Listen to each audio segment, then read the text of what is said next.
Hey there, sleepy wasteland wanderers. Tonight, we're diving into the haunting beauty of the Fallout universe, where broken cities whisper forgotten stories, and every shadow hides a tale of survival. I'll be your guide through these glowing ruins, sharing quiet moments of hope, resilience, and the eerie calm of a world long gone. Welcome, fellow wanderer of a broken world, to a quiet examination of something that the bombs could not touch. Tonight, we do not descend into the vaults or walk the contaminated roads between settlements. Tonight, we look up at the sky above the wasteland, at the orbit beyond the sky, at the stars beyond the orbit, and at everything that Fallout's canon has placed in the spaces between. The story we are going to trace is stranger than it first appears, and older than the Great War, and in certain respects, more consequential than anything that happened on the ground on October 23rd. So settle in, let your breathing slow, let the darkness above you open, and let us begin where all the strangest stories begin, not on the ground, but somewhere much further away, looking down. To understand what Fallout's universe contains above the atmosphere,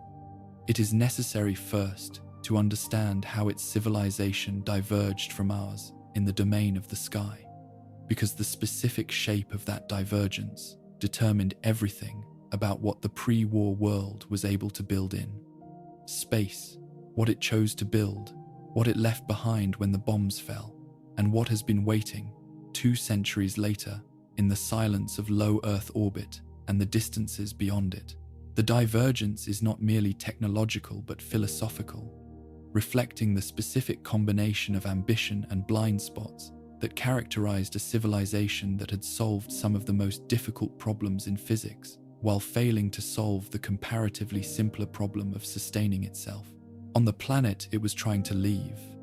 The point at which Fallout's history separated from our own is not precisely documented in any canonical source,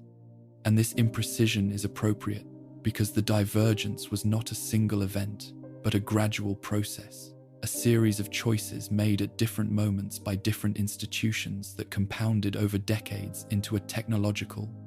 the landscape that was simultaneously more advanced than ours in specific domains and more frozen in others.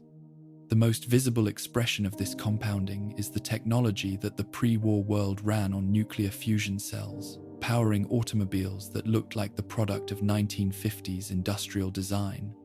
domestic robots performing household tasks with the aesthetic language of mid-century optimism, consumer electronics maintaining a visual vocabulary that had not substantially changed in 100 years, while the energy systems underneath them had been rebuilt from the ground up. The culture had frozen while the physics had advanced, and nowhere was this more evident than in what the civilization did with the most powerful physical process available to it when it decided to leave the Earth. In our world, the rockets that carried human beings beyond the atmosphere burned chemical propellants, liquid hydrogen and liquid oxygen and kerosene, and the various combinations that the aerospace industry had developed through decades of expensive trial and error, propellants that worked and that were inherently limited by the specific energy density of chemical combustion. The space race that our world conducted in the middle of the 20th century was a race conducted within those limits, and the achievements it produced, remarkable as they were, reflected the ceiling that chemical propulsion imposed on what was achievable at acceptable cost. In Fallout's world, nuclear technology had been developed further and faster, and with a willingness to deploy it in civilian applications that our world's more cautious post-Hiroshima culture had declined to pursue. And the consequence of this more aggressive deployment was a spacefaring capability that was not constrained by the energy density of chemical combustion, but by the considerably higher ceiling of nuclear thermal and nuclear pulse propulsion. The rockets that the pre-war aerospace industry built in Fallout's timeline were not faster or more capable than ours in every dimension, but they were capable of carrying heavier payloads to higher orbits with a reliability and a cost structure that the chemical propellant paradigm could not match. And these differences shaped what the pre-war world chose to put in space and how much of it they were able to put there before the bombs made the question moot. The Virgo lunar program is the most direct canonical evidence of what the pre-war American space program achieved with these capabilities. Referenced across multiple entries in the series, the Virgo lander that reached the lunar surface represents a program that accomplished, broadly, what our Apollo program accomplished: human beings setting foot on the moon,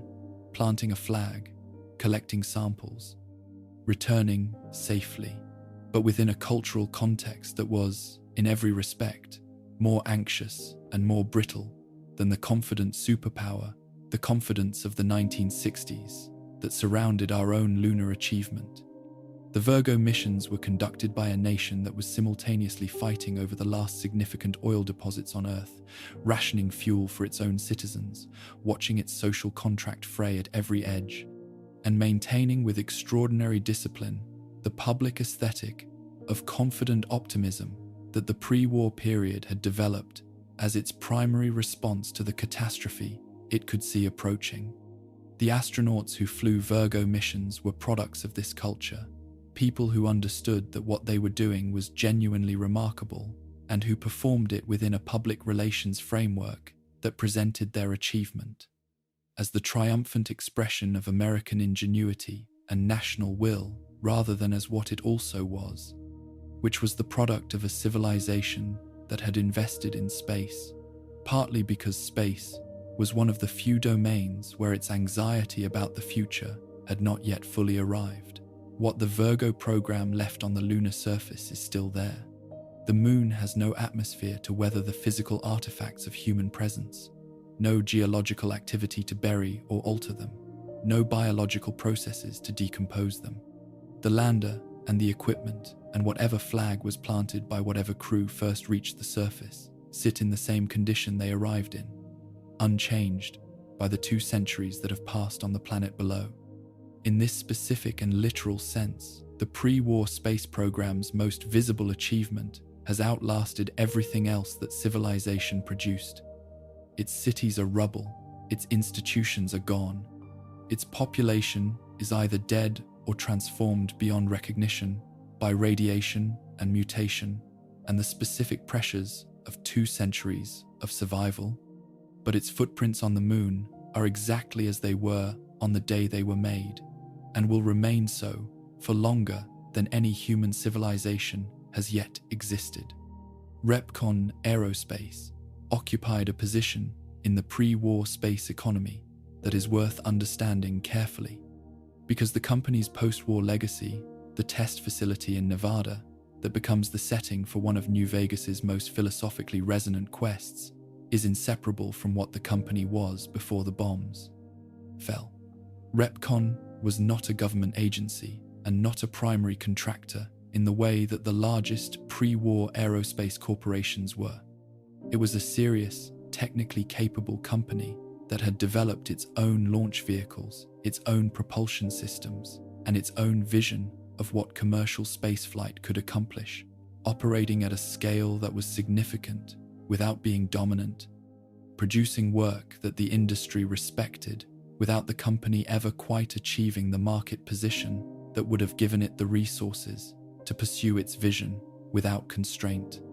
The company's engineers understood rockets in the specific, practical, hands-on way that comes from having built them and launched them and watched some of them fail and learned from the failure.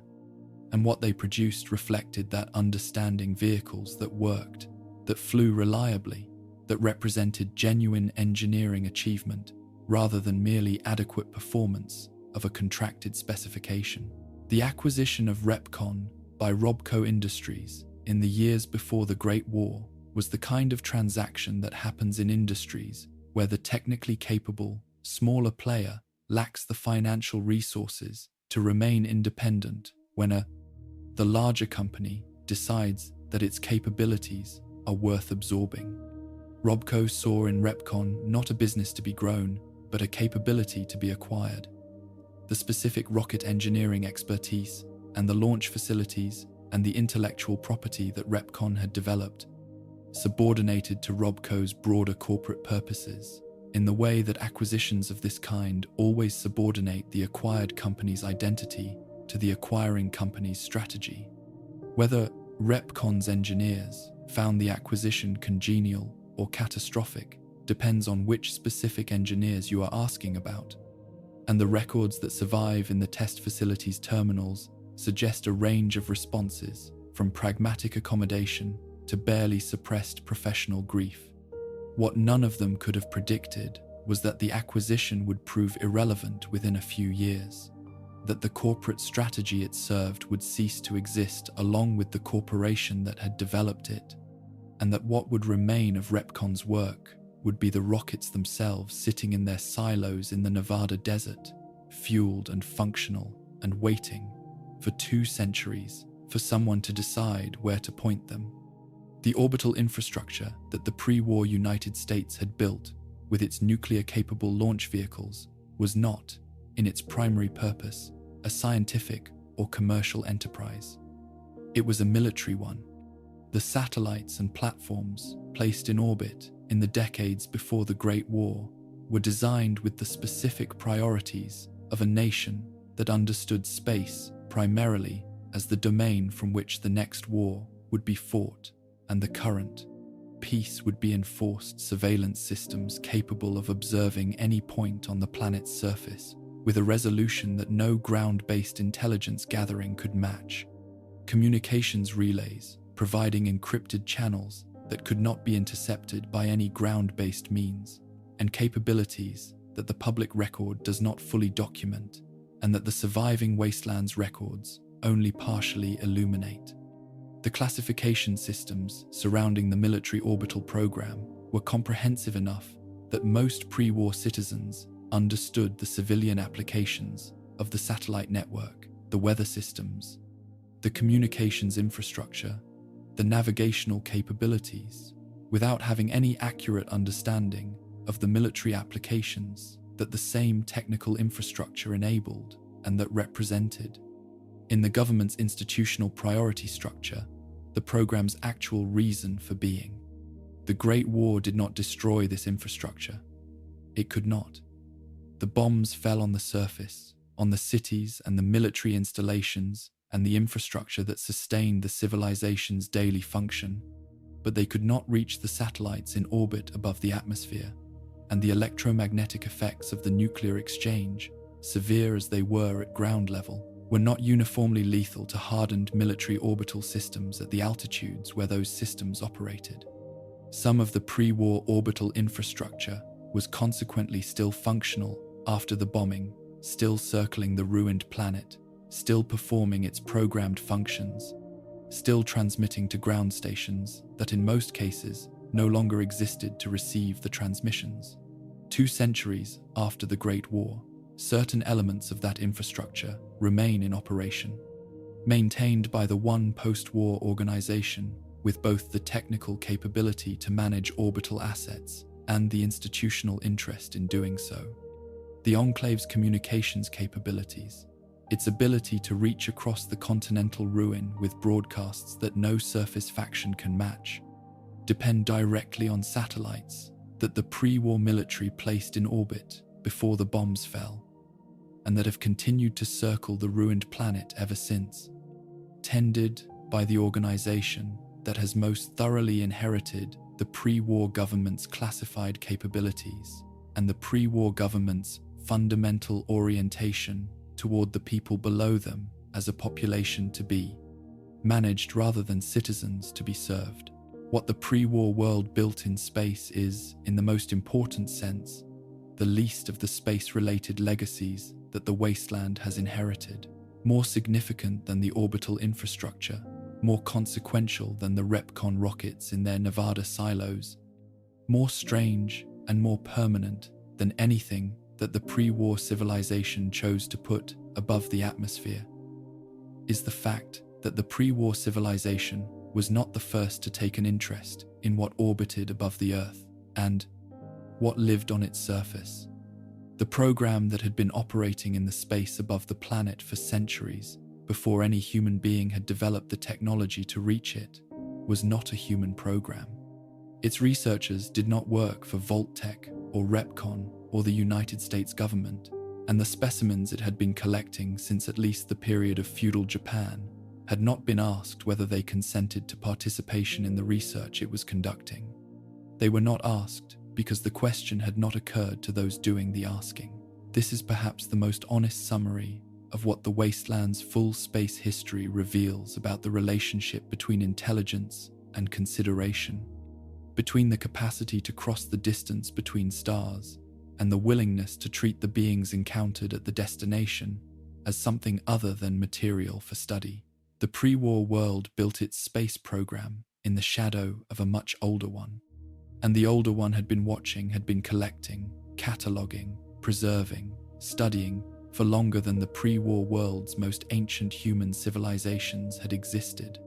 Section 3. The oldest visitors, Zetan aliens, and 10,000 years of abduction. There is a particular kind of evidence that is most disturbing, not when it is dramatic and undeniable, but when it is quiet and consistent, when it accumulates across time and geography, and the testimony of people who had no knowledge of one another, pointing always in the same direction, toward the same conclusion, and is met at every stage of its accumulation by the institutional dismissal of authorities who have decided, in advance of examining it, that the conclusion it points toward cannot be correct. The evidence for alien visitation in Fallout's pre-war world was this kind of evidence present in the historical record, in forms ranging from the accounts of individual witnesses to the physical trace of crashed vehicles, distributed across centuries and continents, and treated by the pre-war institutions that encountered it with the specific combination of classification and dismissal that governments apply to information that threatens the coherence of the public narrative they are responsible for maintaining. The pre-war world knew, at the level of its classified intelligence apparatus, that something was visiting the Earth. It declined to communicate this knowledge to the people it governed, and the bombs fell before the question of whether to communicate it could be meaningfully revisited, and what was known disappeared along with everything else into the catastrophe, leaving behind only the physical evidence, the crashed ships, the alien weapons,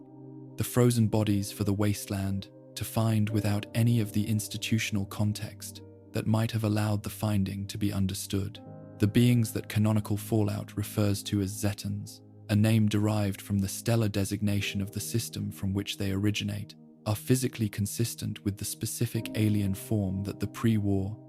period's popular culture had developed and refined across decades of science fiction and the more earnest productions of the conspiracy and UFO communities that had grown up in parallel with the official culture's dismissal of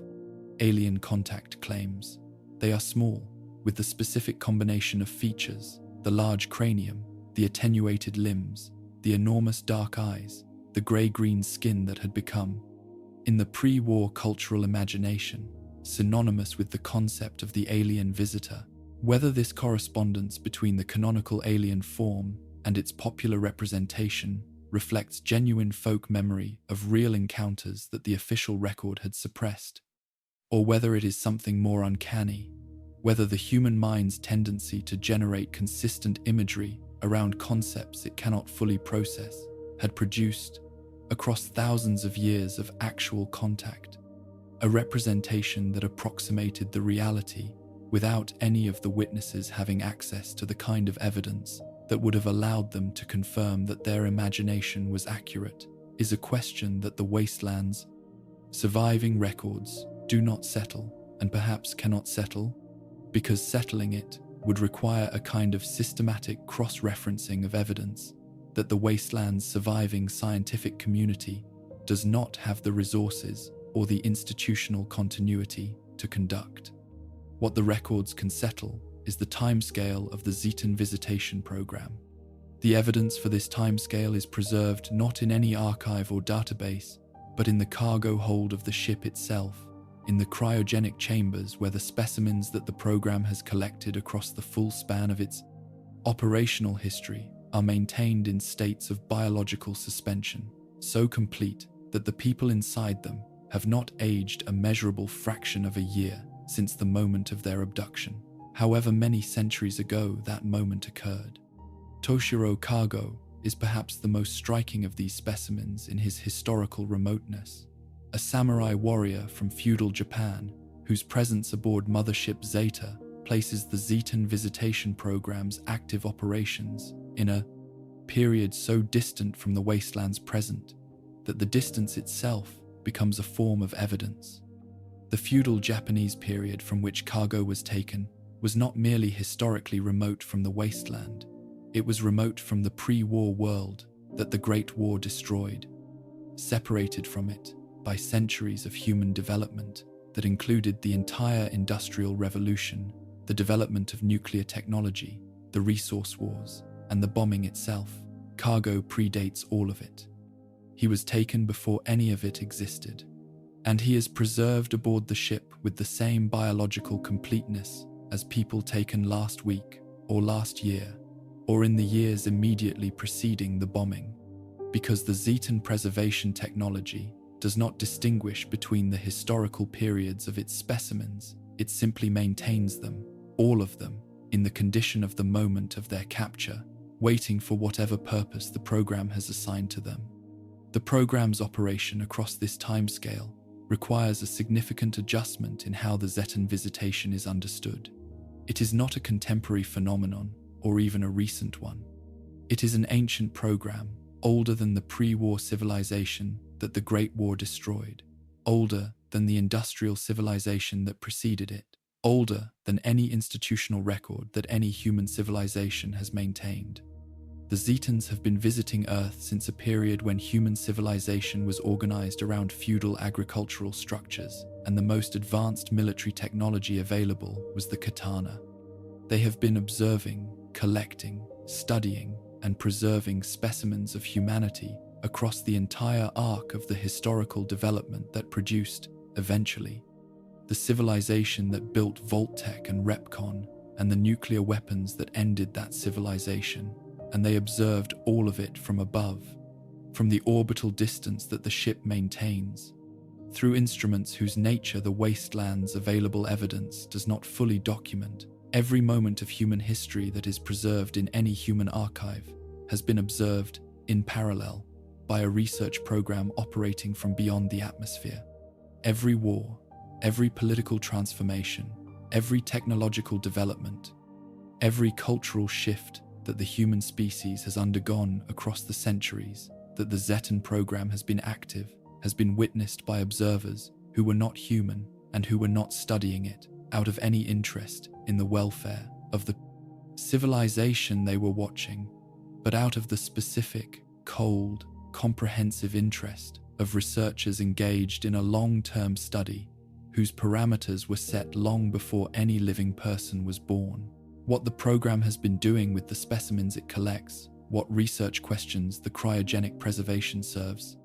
what the biological samples and behavioral data, and whatever other forms of information the program extracts from its subjects are ultimately used to answer, is not fully documented in any record accessible to the lone wanderer who boards the ship. The ship's internal documentation, as much of it as can be accessed through the terminal systems that the lone wanderer encounters in the course of their navigation of the vessel, provides operational information procedures for specimen management, data on individual subjects, records of research activities, without providing the broader institutional context that would allow those records to be understood as parts of a coherent research program, rather than simply as evidence of what was done to specific people in specific circumstances. This absence is itself informative. It suggests either that the broader research context is documented in systems that the lone wanderer does not access,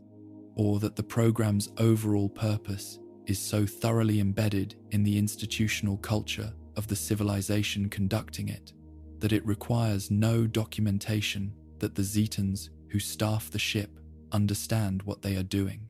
and why they are doing it without needing to read about it, the way that a practicing surgeon does not need to read a history of medicine before performing an operation.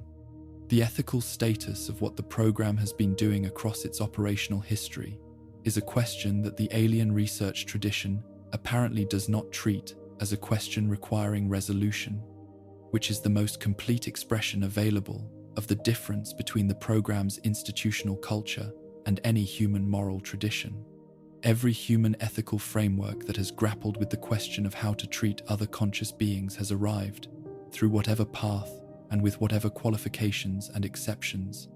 at something like the recognition that the interests of conscious beings matter in ways that create obligations for those in a position to affect those interests.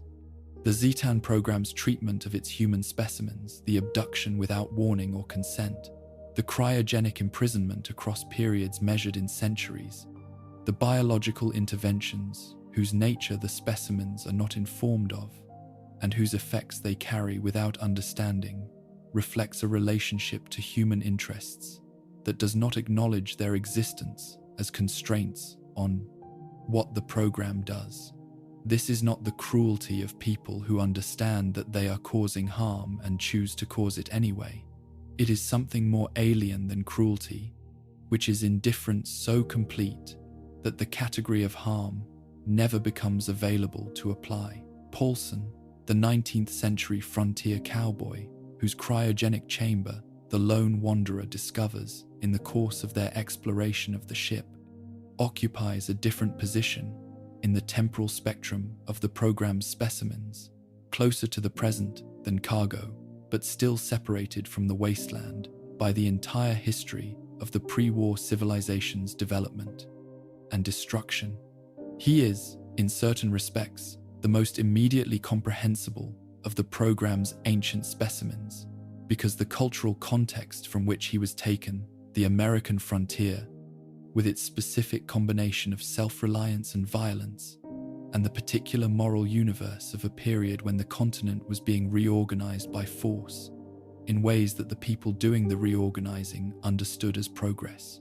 is recognizable to the lone wanderer in a way that feudal Japanese culture cannot be,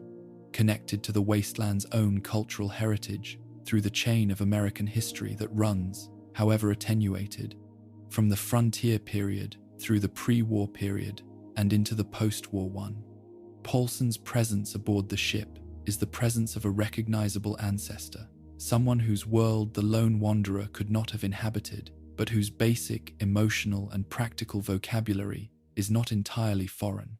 and who finds in the lone wanderer not a fellow specimen, but a potential ally in the project of escape that the ship's circumstances have made the most immediately pressing concern. Sally is different from both of them, and her difference is not measured in centuries but in the specific quality of the catastrophe that has separated her present from the world she was taken from.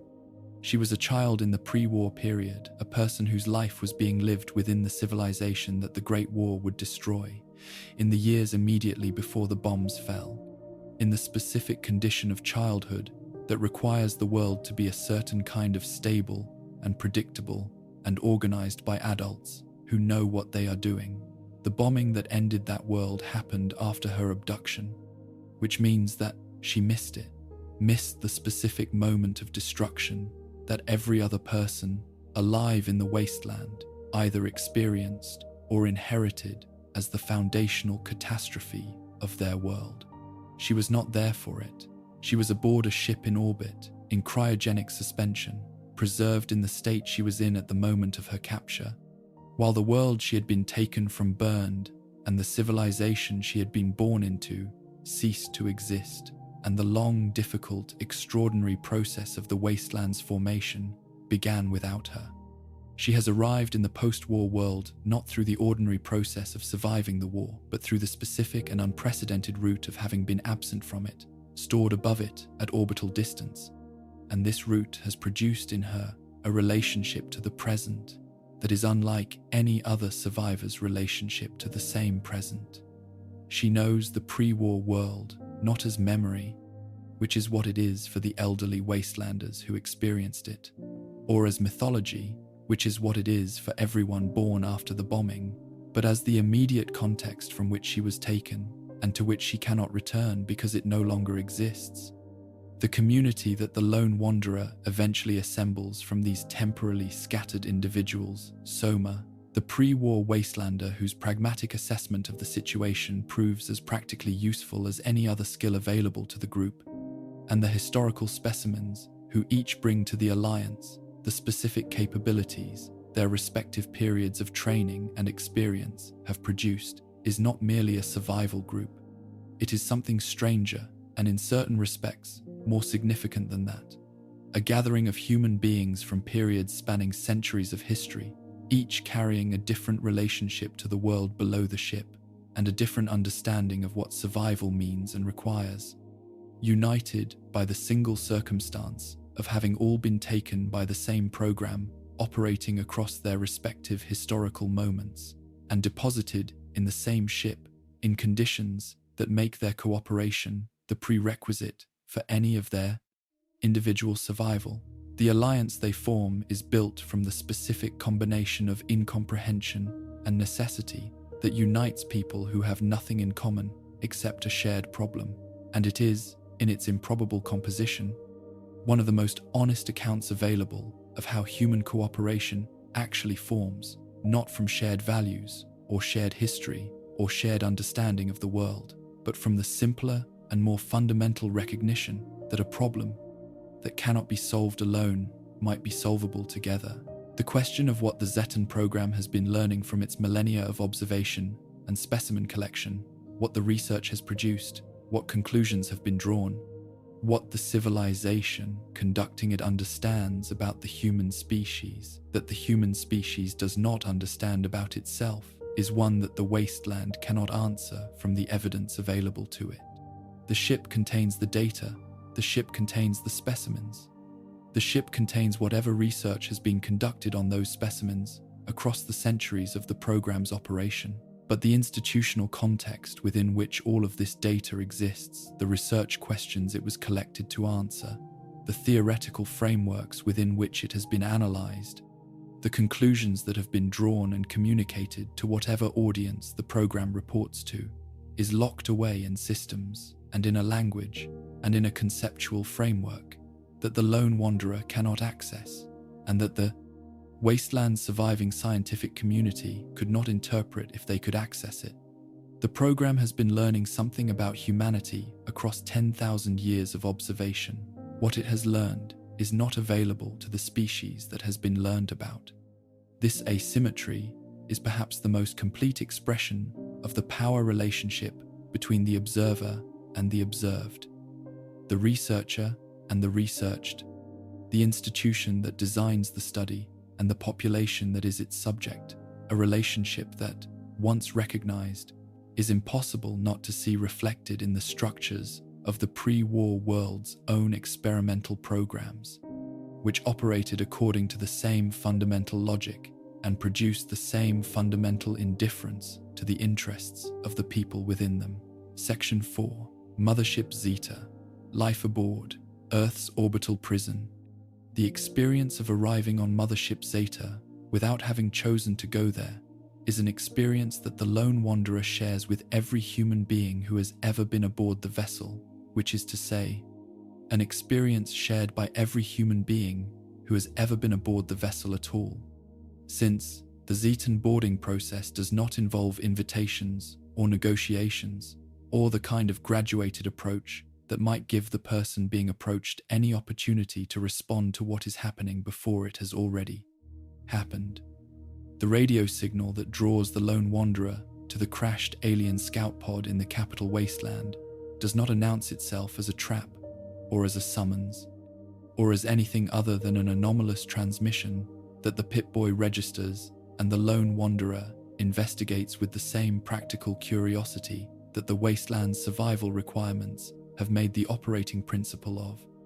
their engagement with any unusual thing they encounter. The investigation ends with a beam of light and a moment of complete disorientation and a new ceiling above the lone wanderer's head that is made of materials that no pre-war or post-war human manufacturing tradition has ever produced. And by the time any cognitive processing of what has happened can begin, the Earth is already far below, and the question of how to return to it has become the organizing challenge of the foreseeable future. The ship that the lone wanderer finds themselves aboard is not the environment of science fiction's more optimistic alien contact narratives, not the clean, purposeful, philosophically elevated vessel of stories where humanity's first contact with extraterrestrial intelligence is mediated by beings who have transcended the limitations of aggression and self-interest that human civilization has not yet managed to transcend. It is a working facility. It has the character of something that has been in continuous use for a very long time, functional, organized according to a logic that is entirely coherent once its organizing purpose becomes clear, and physically expressive of that purpose in ways that make the purpose impossible to mistake once the full scope of what the ship is and does has been understood. The cryogenic chambers where specimens are maintained are the most immediate expression of this purpose, room after room of sealed stasis pods, each containing a human being in perfect biological suspension, each representing a specific moment of contact between the Zetan program and the human species at a specific point in the species' historical development. The scale of the collection is the first thing that communicates the timescale of the program, because the number of chambers is not consistent with a program of recent or limited duration, but with one that has been accumulating specimens across a period long enough to fill the available storage to the capacity that the ship's designers apparently planned for. The lighting of the ship's interior operates at wavelengths and intensities that are not the wavelengths and intensities that human visual systems are optimized for, producing an environment that the lone wanderer can navigate and see within, but that registers as somehow wrong in the specific way that environments illuminated outside the range of familiar experience register as wrong, not dark. Exactly, not strange in any single identifiable way, but cumulatively producing in the person moving through it the persistent awareness that the space they are in was not designed with their visual comfort as a consideration, because their visual comfort was not a consideration that the space's designers were required to take into account. This is the most immediately embodied expression of the ship's fundamental character, which is a facility built for the purposes of its operators without reference to the experiences of the people contained within it, and the lighting is simply the most immediate and unavoidable expression of a principle that applies to every system and every space within the vessel. The research laboratories that occupy a significant portion of the ship's interior are the spaces that communicate most directly what the program does with its specimens between the moments of collection and the indefinite continuation of cryogenic storage. The biological research equipment that the lone wanderer encounters in these spaces is not documented in any form that allows the specific procedures being conducted to be fully understood, because the documentation exists in a language and a conceptual framework that are not translatable through any means available to the lone wanderer or to the wasteland's surviving scientific community. But the equipment itself, its physical arrangement, the biological samples visible in various stages of processing, the relationship between different pieces of equipment that suggests a workflow rather than a collection of unrelated tools, communicates enough about the general nature of the research to make its character clear. Biological material is being extracted, processed, analyzed, and in some cases apparently modified. The specimens that the program collects are not merely being preserved and observed. They are being used as biological material for research, whose specific questions remain opaque, but whose general domain is unmistakable. The program is not merely interested in what human beings do, it is interested in what human beings are made of, and it has been answering this question with the kind of comprehensive, longitudinal, multi-generational study that its timescale makes possible, and that no human research program has ever had the time or the access to conduct. The weapons research section of the ship is perhaps the most immediately disturbing area that the lone wanderer encounters, not because its content is more morally problematic than the biological research. Both involve the systematic exploitation of human beings as research material, and the moral hierarchy between different forms of that exploitation is difficult to establish in any principled way. But because its content is more immediately legible, the alien weapons technology being developed and tested in the ship's weapons research areas is recognizable as weapons technology in a way that the biological research equipment is not recognizable as any specific procedure, and the lone wanderer's ability to claim and use this technology is the most practically significant consequence of their presence aboard the ship, because the alien weapons they acquire represent capabilities that no human-manufactured weapon available in the capital wasteland can match. The alien blaster that becomes available to the lone wanderer through their navigation of the ship is not merely a powerful weapon, it is physical evidence that can be carried back to the surface and used in the wasteland below, that the technology aboard the ship is real and functional, and that the encounter the lone wanderer has had is the encounter it appears to be, rather than any other kind of experience that might be offered as an alternative explanation. The Zetan crew members that the lone wanderer encounters throughout the ship require a careful account, because their moral status is one of the more genuinely complicated questions that the Mothership Zeta experience raises. They are not monsters in any sense that the wasteland's ordinary moral vocabulary is equipped to process them as monsters. They do not display aggression for its own sake, do not communicate cruelty in any form that suggests they experience the infliction of harm as pleasurable, or the resistance of their specimens as a provocation that requires emotional engagement to address. They address the lone wanderer's presence aboard the ship and the disruption that the lone wanderer's presence causes to the ship's ordinary operational rhythms as a security problem, requiring a security response, which is precisely what it is from the perspective of an institution maintaining research facilities and specimen collections that an escaped subject is moving through in ways that threaten the continued integrity of the research environment. The Zetan crew members who engage the lone wanderer with their weapons are not angry or frightened or motivated by any emotional state that the human observer is equipped to recognize as such. They are performing the institutional function of protecting the facility's operations from disruption,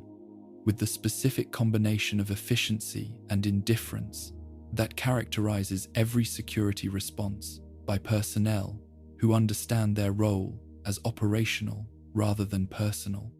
This is the most disturbing thing about them, and it is disturbing in a way that distinguishes the Mothership Zeta encounter from every other dangerous encounter in the wasteland's catalogue of threats.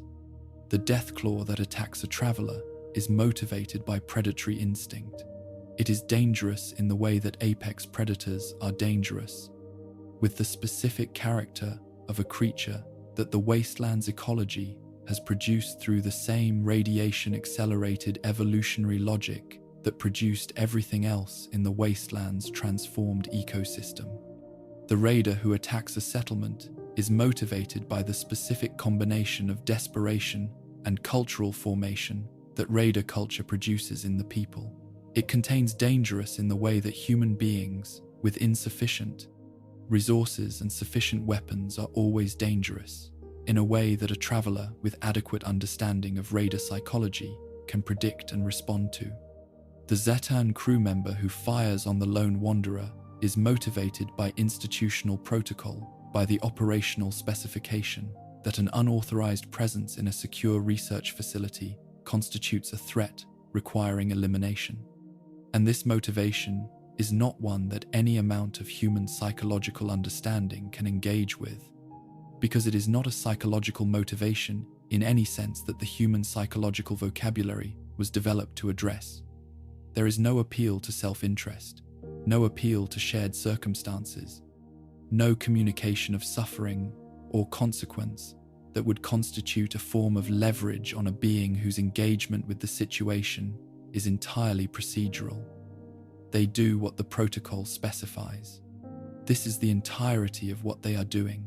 and it is the entirety of what they will continue to do until the protocol's requirements are satisfied or they are no longer capable of executing it. The human alliance that the lone wanderer gradually assembles from the ship's specimen population, Soma, Sally, Paulson, Toshiro Kago, and the military engineer Elliot Tekorian, operates according to a completely different logic, which is the logic of people who are in a situation none of them chose, and who have recognized that the situation cannot be resolved by any of them individually. The assembly of this alliance is not a straightforward process, because the combination of temporal displacement, cultural distance, and linguistic difference that separates its members from one another is genuinely extraordinary. Cargo requires translation assistance that the ship's systems somewhat improbably provide. Paulson operates from a cultural framework that predates not just the wasteland but the entirety of the pre-war civilization. Sally brings the specific resourcefulness of a child who has been processing an impossible situation with the adaptive flexibility that childhood, under sufficient pressure, sometimes produces. What holds them together is not shared understanding or shared values, but shared necessity. The recognition that the ship contains threats they cannot individually overcome and exits they cannot individually reach, and that cooperation, whatever its difficulties, is the only available approach to a situation that individual capability cannot address.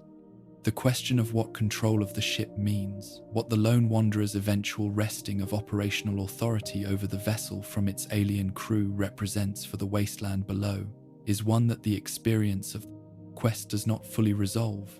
because the resolution of the immediate crisis of survival aboard the ship does not resolve the larger question of what an alien orbital platform represents for the surface civilization beneath it. The weapons systems that the ship is equipped with, demonstrated with devastating effect during the lone wanderer's efforts to escape the attention of pursuing alien craft, are capable of engaging targets on the surface of the Earth below with a precision and a destructive capacity that no surface-based weapons system the wasteland contains can approach or match. A vessel with these capabilities, orbiting above the wasteland at the orbital altitude where it is beyond any surface faction's ability to reach or threaten, staffed by the survivors of the Lone Wanderer's alliance and whatever remains of the Zetan crew, in whatever operational condition, is a factor in the wasteland's power dynamics, of a kind that the wasteland's power dynamics have no framework for accommodating.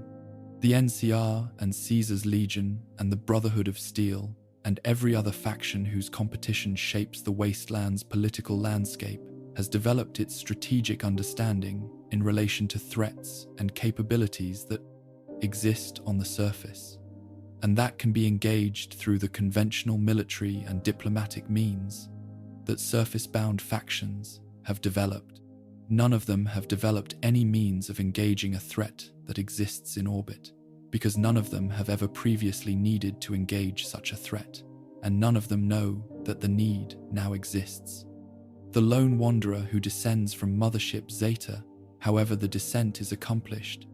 through whatever combination of the ship's remaining functional technology and the Alliance's collective capability, is carrying knowledge that no other human being in the post-war world possesses.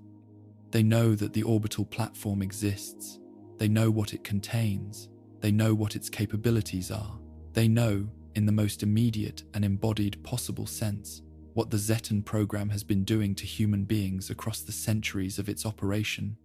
because they have been inside the program's primary operating facility and have encountered its procedures and its personnel and its specimens in conditions that the classified briefings of the pre-war government,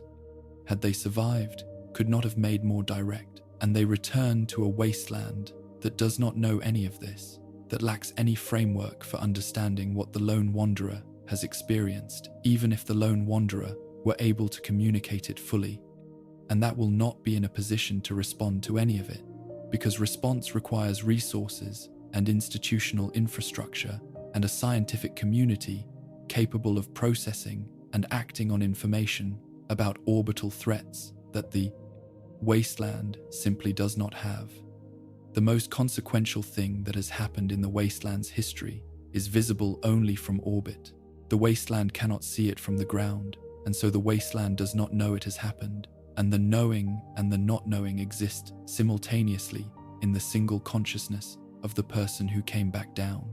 Section 5. The Hubologists, rockets, religion, and the desperate reach for heaven. In the post-war world, where the practical demands of survival have crowded out most of the space that human beings in more comfortable circumstances occupy with questions about meaning and transcendence and the ultimate nature of their situation, the communities that have managed to organize themselves around explicitly theological frameworks are not peripheral curiosities, but significant evidence of what the human mind requires, even when, perhaps especially when, the conditions of daily life would seem to leave no room for anything beyond the immediate. The Hubologists of San Francisco represent one of the most completely developed of these theological communities, and their specific theology, organized around the premise that human consciousness is stellar in its origin, that the body is a temporary vehicle for a soul that came from the stars and can be liberated to return to them through the proper process of spiritual purification, is a more sophisticated response to the post-war world's spiritual demands than its surface absurdity might suggest. The absurdity is real. The theology is derived from a pre-war organization whose founders' fraudulence was a matter of public record, whose practices bore a relationship to legitimate psychology that was at best superficial, and whose pre-war operations had demonstrated the specific capacity for financial and psychological exploitation that attaches to religious organizations that combine sincere belief in their leadership with insufficient accountability for how that leadership exercises its authority. None of this makes the Hubologists' post-war iteration irrelevant or dismissible, because the question of whether a theology is true is separate from the question of whether the yearning it addresses is genuine. And the yearning that the Hubology framework addresses the desire for something beyond the wasteland's immediate reality, for a destination that is not merely the continuation of survival in a ruined landscape, but an actual escape from it, is as genuine as any human desire that the post-war world produces. The pre-war Church of Hubology had been founded by a figure known as Dick Hubble, whose background in pre-war entertainment and whose considerable talent for the specific combination of charisma and systematic thinking that successful religious founders tend to possess had allowed him to develop and promulgate a theology that drew on the pre-war period's particular cultural anxieties, the sense of cosmic insignificance that the 20th century's expansion of the known universe had produced in populations that had previously understood themselves as the center of meaningful existence, combined with the therapeutic culture's promise that the individual's suffering had identifiable causes and addressable remedies that could be worked through by the sufficiently committed and sufficiently guided patient. Hubology offered its adherents a cosmology that placed them at the center of a universe that was interested in them, that had produced them from stellar material and was waiting for their return, and a therapeutic practice that promised to identify and remove the specific obstacles to that return in the form of the spiritual residue that past lives had deposited in the individual's consciousness. The pre-war organization had been controversial, litigious, secretive about its upper-level teachings, and enormously successful in attracting adherents who found in its combination of cosmic significance and personal therapeutic attention exactly what the pre-war world's secular alternatives had failed to provide. What the post-war Hubologist community in San Francisco has made of this inheritance is something that the pre-war organization's founder could not have anticipated, and that is, in its post-war context, more honest about what the theology is doing than the pre-war version was capable of being. AHS 9, the leader whose title locates him in the upper reaches of the hubological hierarchy, presides over a community that has taken the pre-war organization's framework and applied it to the specific spiritual demands of a world that has been physically destroyed in a way that makes the theology's promise of escape not merely metaphysically attractive, but practically urgent. The idea that the material world is a temporary and ultimately insignificant container for a consciousness that originated elsewhere and belongs elsewhere is a more useful idea in a world where the material context of daily existence is radiation and rubble, and the daily negotiation of threats that never fully resolve than it was in the pre-war world, where the material context of daily existence was at least capable of providing the kind of comfort and safety that might have made the desire for escape from it less overwhelming. The Hubologists are reaching for the stars because the ground is terrible. This is not a sophisticated theological motivation, but it is a genuine one. And the theology that has organized itself around the reach is doing the work that theologies are supposed to do, providing a framework within which the specific suffering of specific people in specific historical circumstances can be understood as part of a larger and ultimately coherent narrative, rather than as mere meaningless accumulation of difficulty without direction or destination. The spacecraft that distinguishes the Hubologists from every other theological community in the wasteland is not a metaphor and is not aspirational in the sense of being a goal that the community has identified without any realistic prospect of achieving. It is a material object, a functional or potentially functional vehicle capable of carrying its passengers beyond the atmosphere and toward whatever destination the theology specifies, and its existence in the Hubologists' possession represents the specific combination of practical ambition and available resource that post-war communities almost never managed to achieve. The ship was not built by the Hubologists. It was acquired, inherited, salvaged, claimed from the ruins of the pre-war aerospace infrastructure in the Bay Area, in the same way that the wasteland settlements claim every other piece of pre-war infrastructure that their circumstances allow them to occupy and attempt to operate. The Hubologists' claim on the ship is the claim of people who found something extraordinary and recognized that it was the physical embodiment of what their theology was pointing toward,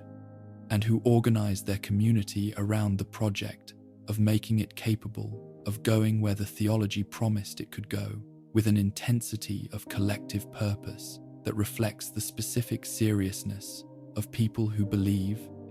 genuinely and completely, that the destination their vehicle is pointed toward is real. The practical challenges that this project faces are not small and are not diminished by the sincerity of the belief animating the effort to address them.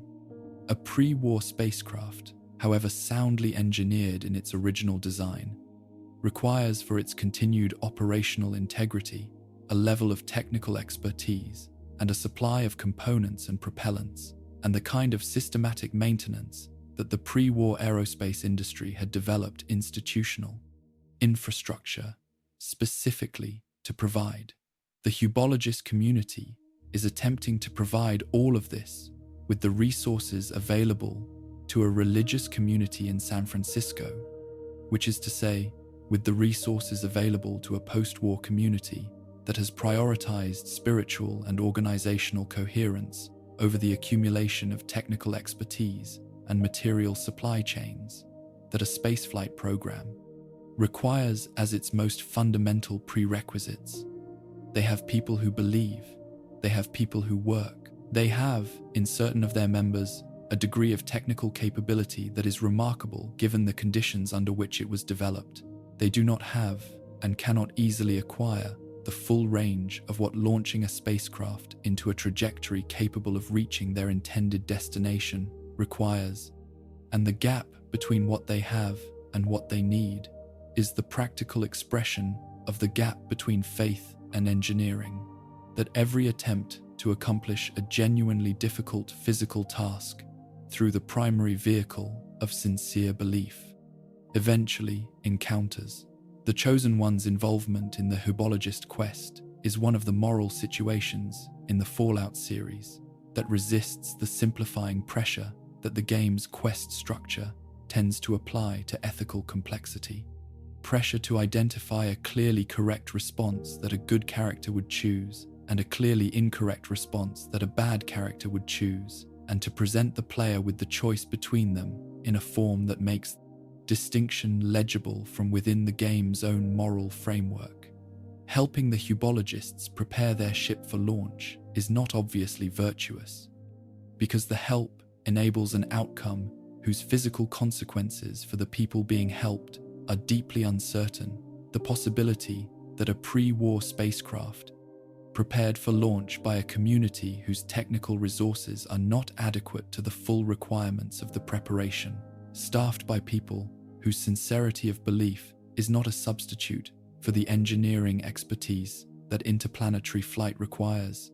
aimed at a destination whose physical reality has not been confirmed by any evidence that the wasteland's surviving scientific community would recognize as adequate, that this combination of factors produces a successful journey, rather than a catastrophic one, is a possibility that cannot be ruled out, but that the available evidence does not strongly support.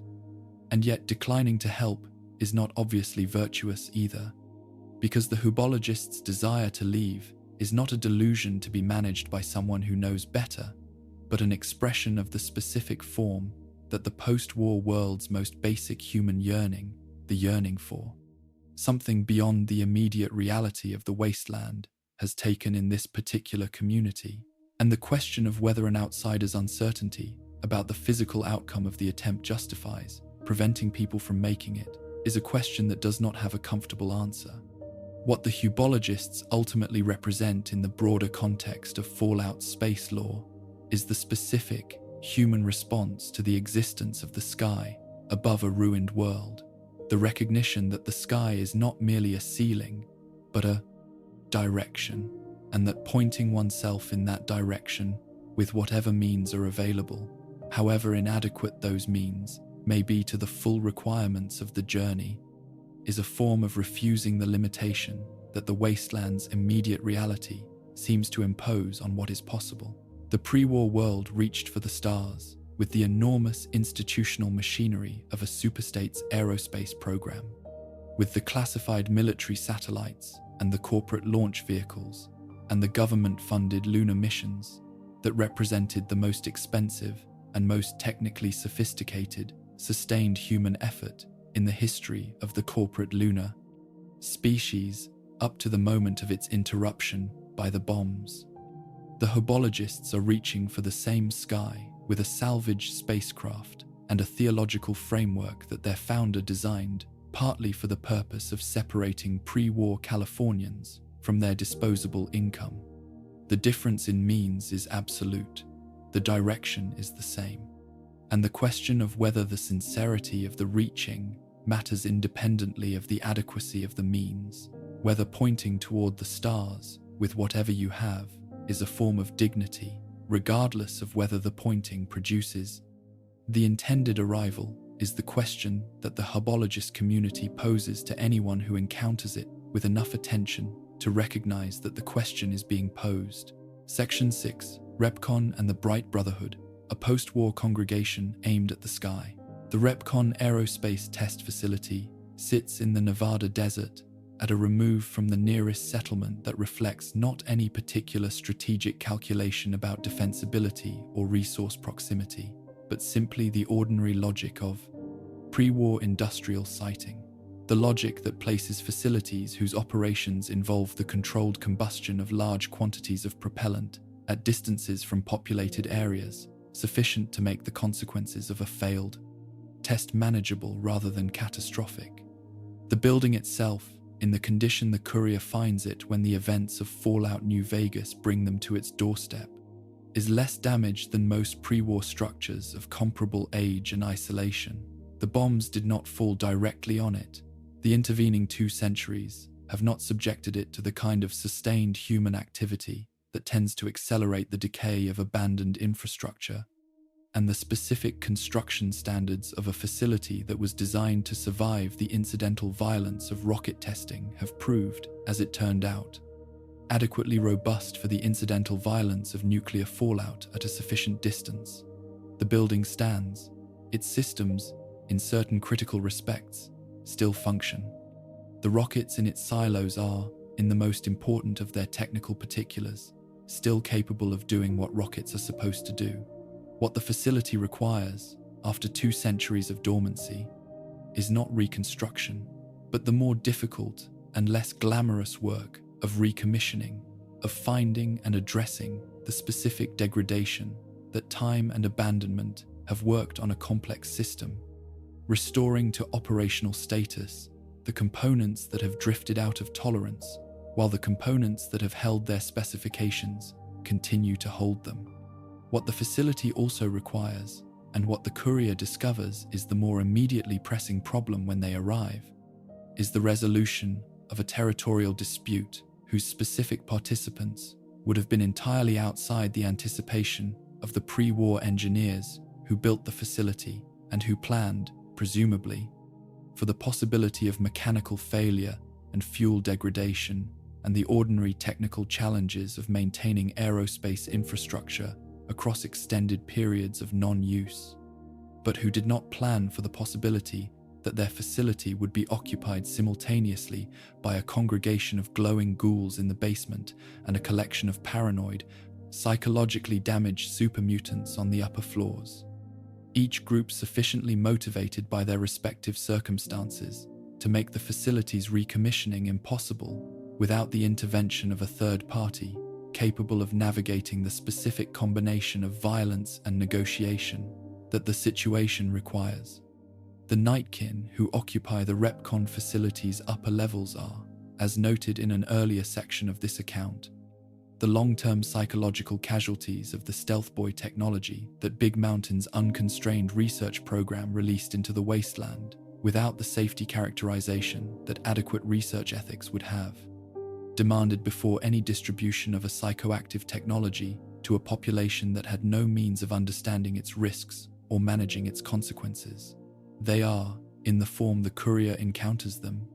beings whose cognitive landscape has been significantly and apparently irreversibly altered by the neurological effects of the light-bending field that stealth boys generate, a field whose operational properties had been fully characterized by Big Mountain's researchers in terms of its tactical applications, and whose effects on the neurological systems of users who employed it repeatedly and at high frequency had apparently not been considered a question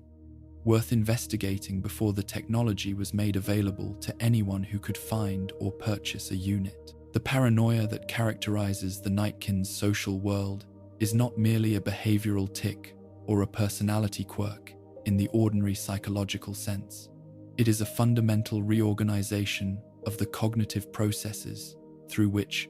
social information is processed and interpreted,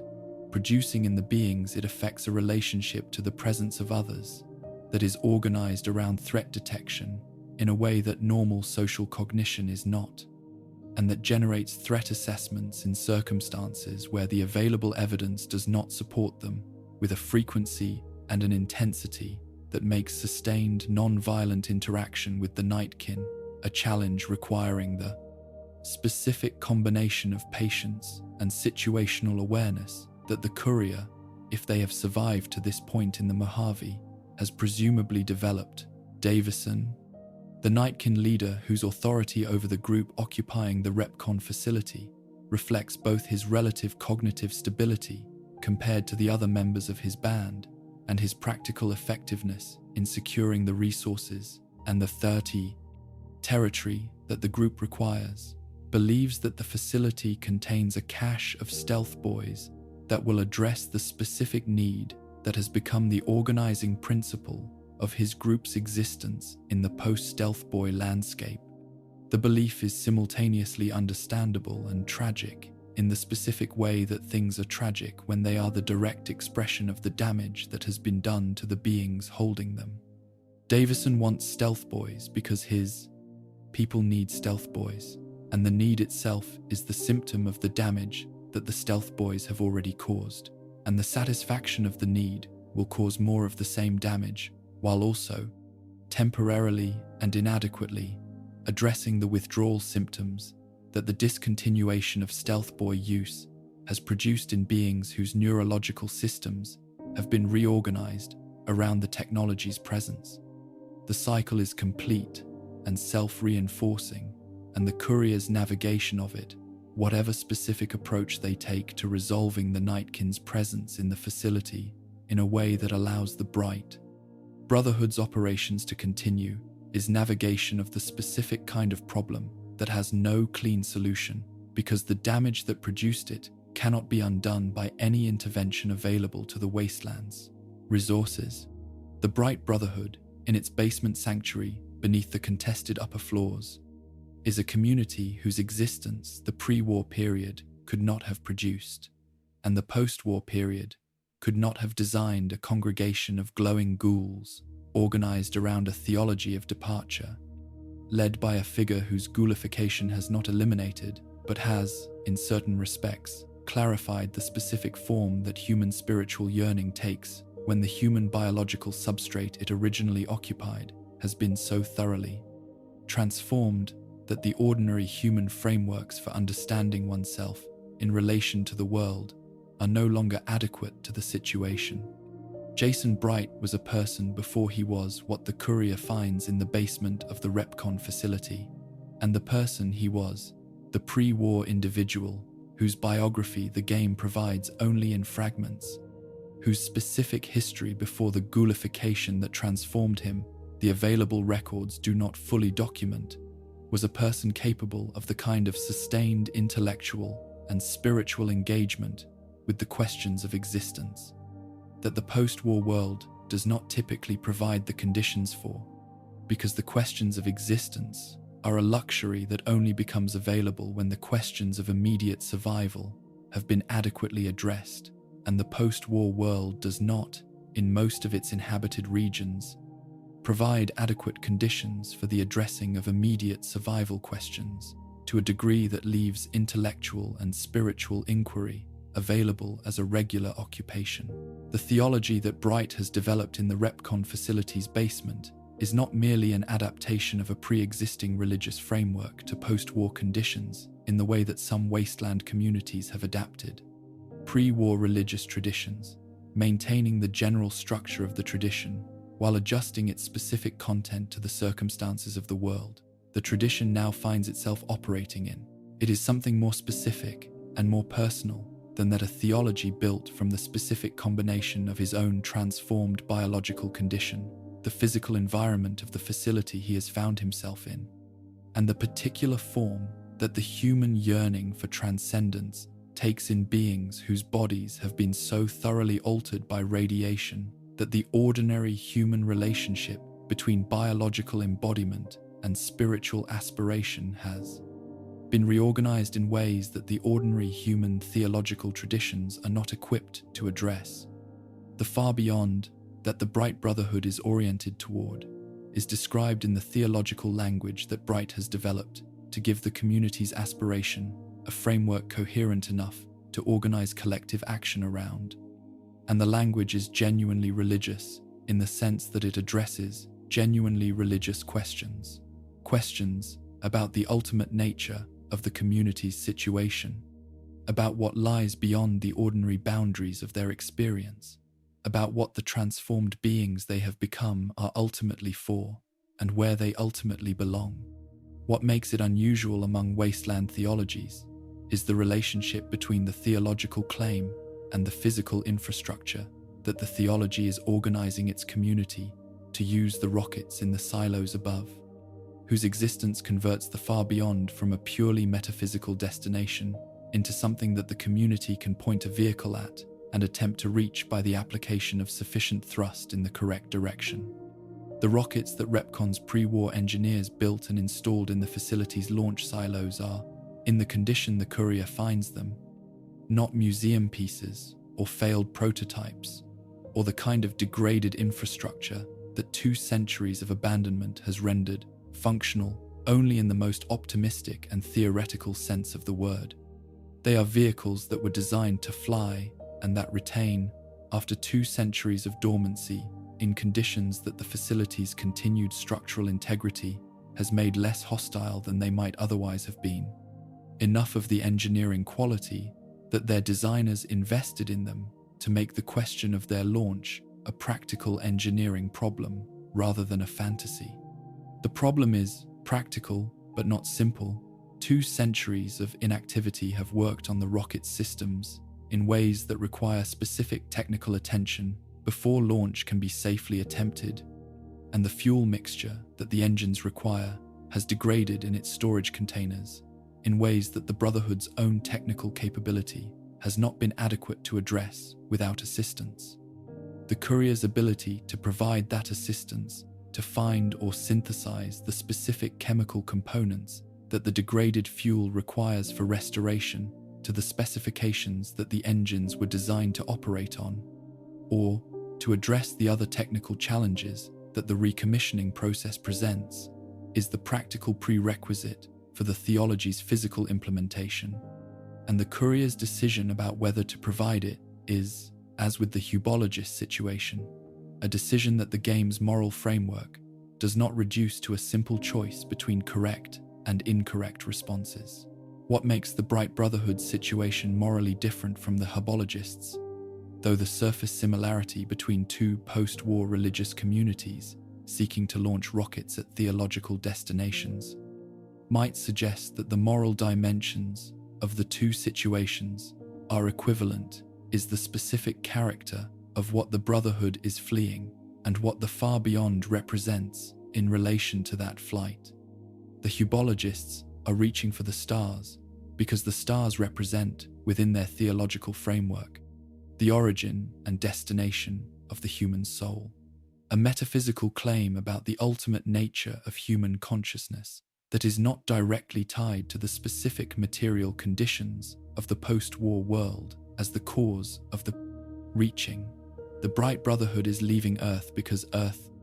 in the specific form it takes for glowing ghouls, whose radiation emissions make sustained proximity to unghoulified human beings a source of harm, rather than a condition of ordinary social life, does not have a place for them. The far beyond is not merely a theological destination for the Brotherhood, it is a practical resolution to the specific problem of being beings, whose existence in the wasteland's social landscape is defined primarily by their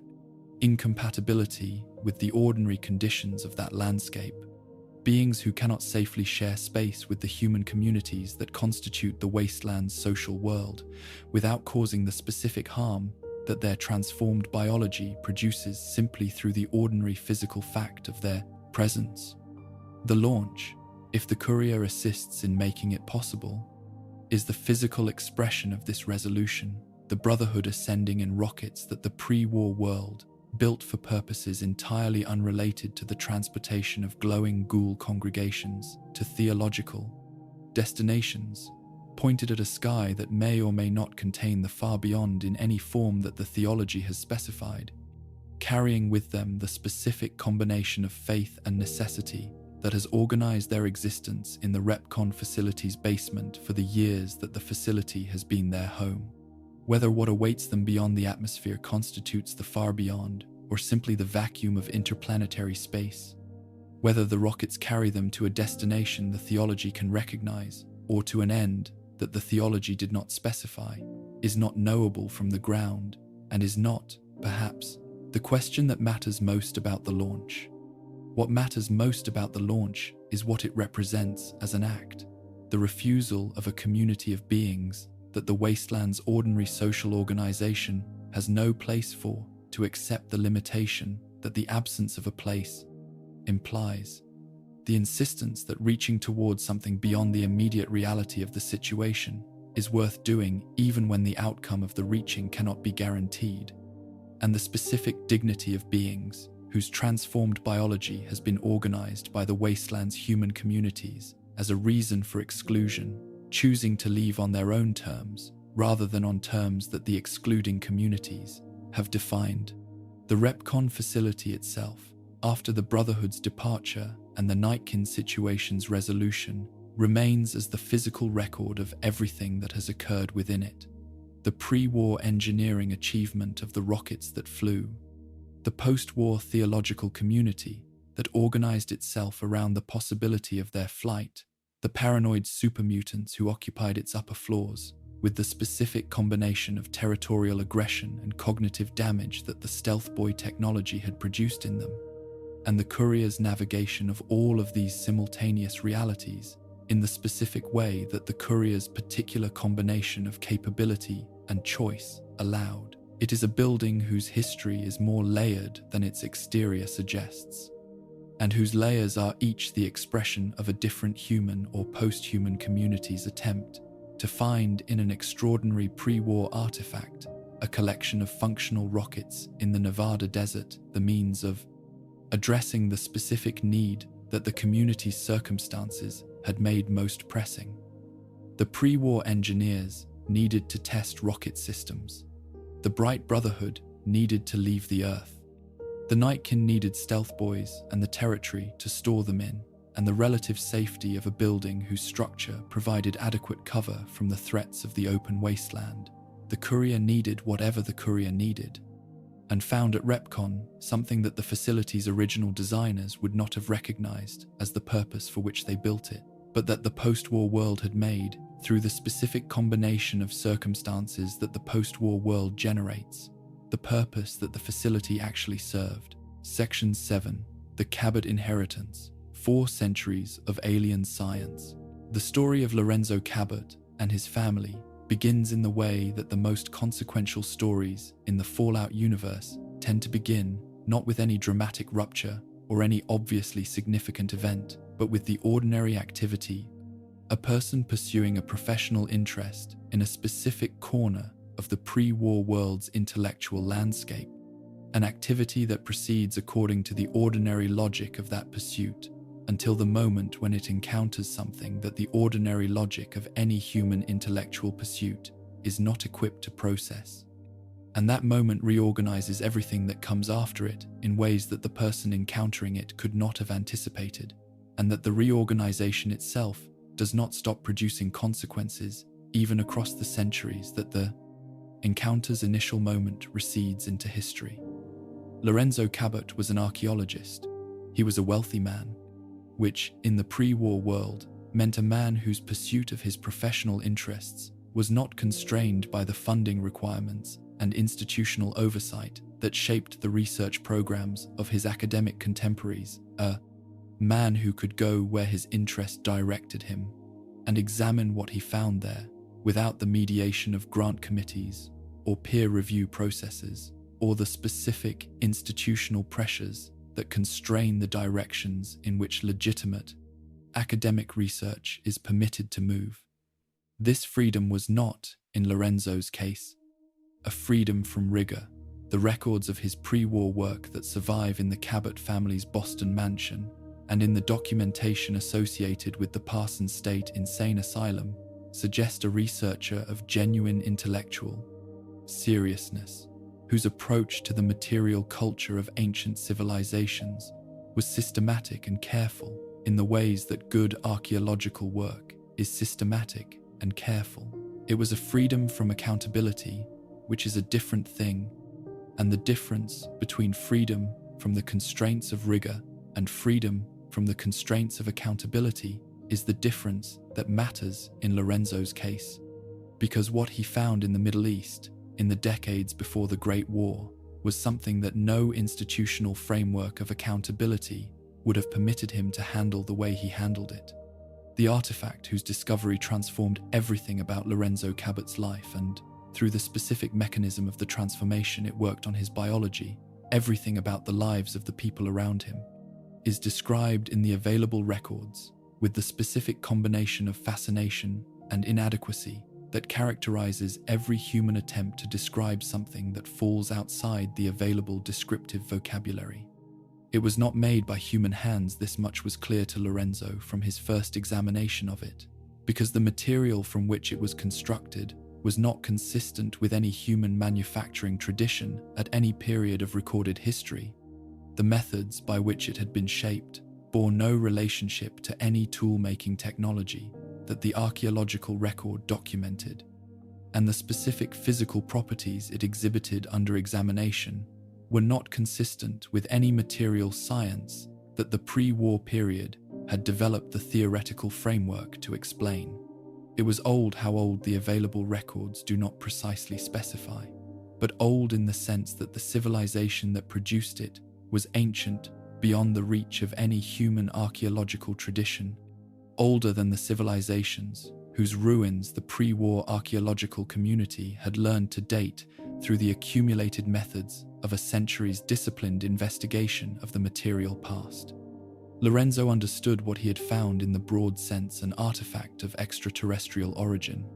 the physical product of a technological civilization that was not human and that had been present in or around the Earth at a period so remote that its physical traces had been buried beneath the geological accumulation of millennia. He did not understand what the artifact would do to him, partly because no human research tradition had developed the theoretical framework for understanding the effects of alien technology on human biology, and partly because the artifact did not announce its effects in any way that would have allowed Lorenzo to anticipate them before the effects had already begun to make themselves apparent in ways that could not be reversed. The cognitive changes that prolonged proximity to the artifact produced in Lorenzo Cabot were not experienced by him as deterioration were not, in the early stages of their development, experienced as anything that a person with Lorenzo's intellectual self-understanding would have recognized as a departure from the ordinary operations of a well-functioning mind. They were experienced as clarity, as an expansion of the perceptual and analytical capabilities that Lorenzo had spent his professional life cultivating, as the arrival of a quality of understanding that the ordinary human intellectual experience had always seemed to be reaching toward without quite achieving. The telepathic and telekinetic capabilities that the artifact's continued influence eventually produced in him were not the melodramatic powers of pre-war pulp fiction. They were not the ability to move mountains or read the thoughts of everyone in a room simultaneously. They were more specific and more deeply strange than that, reflecting the artifact's reorganization of the neural systems through which Lorenzo engaged with the world in ways that expanded what those systems were capable of processing and responding to, without following any trajectory that the human nervous system's ordinary developmental potential had specified in advance.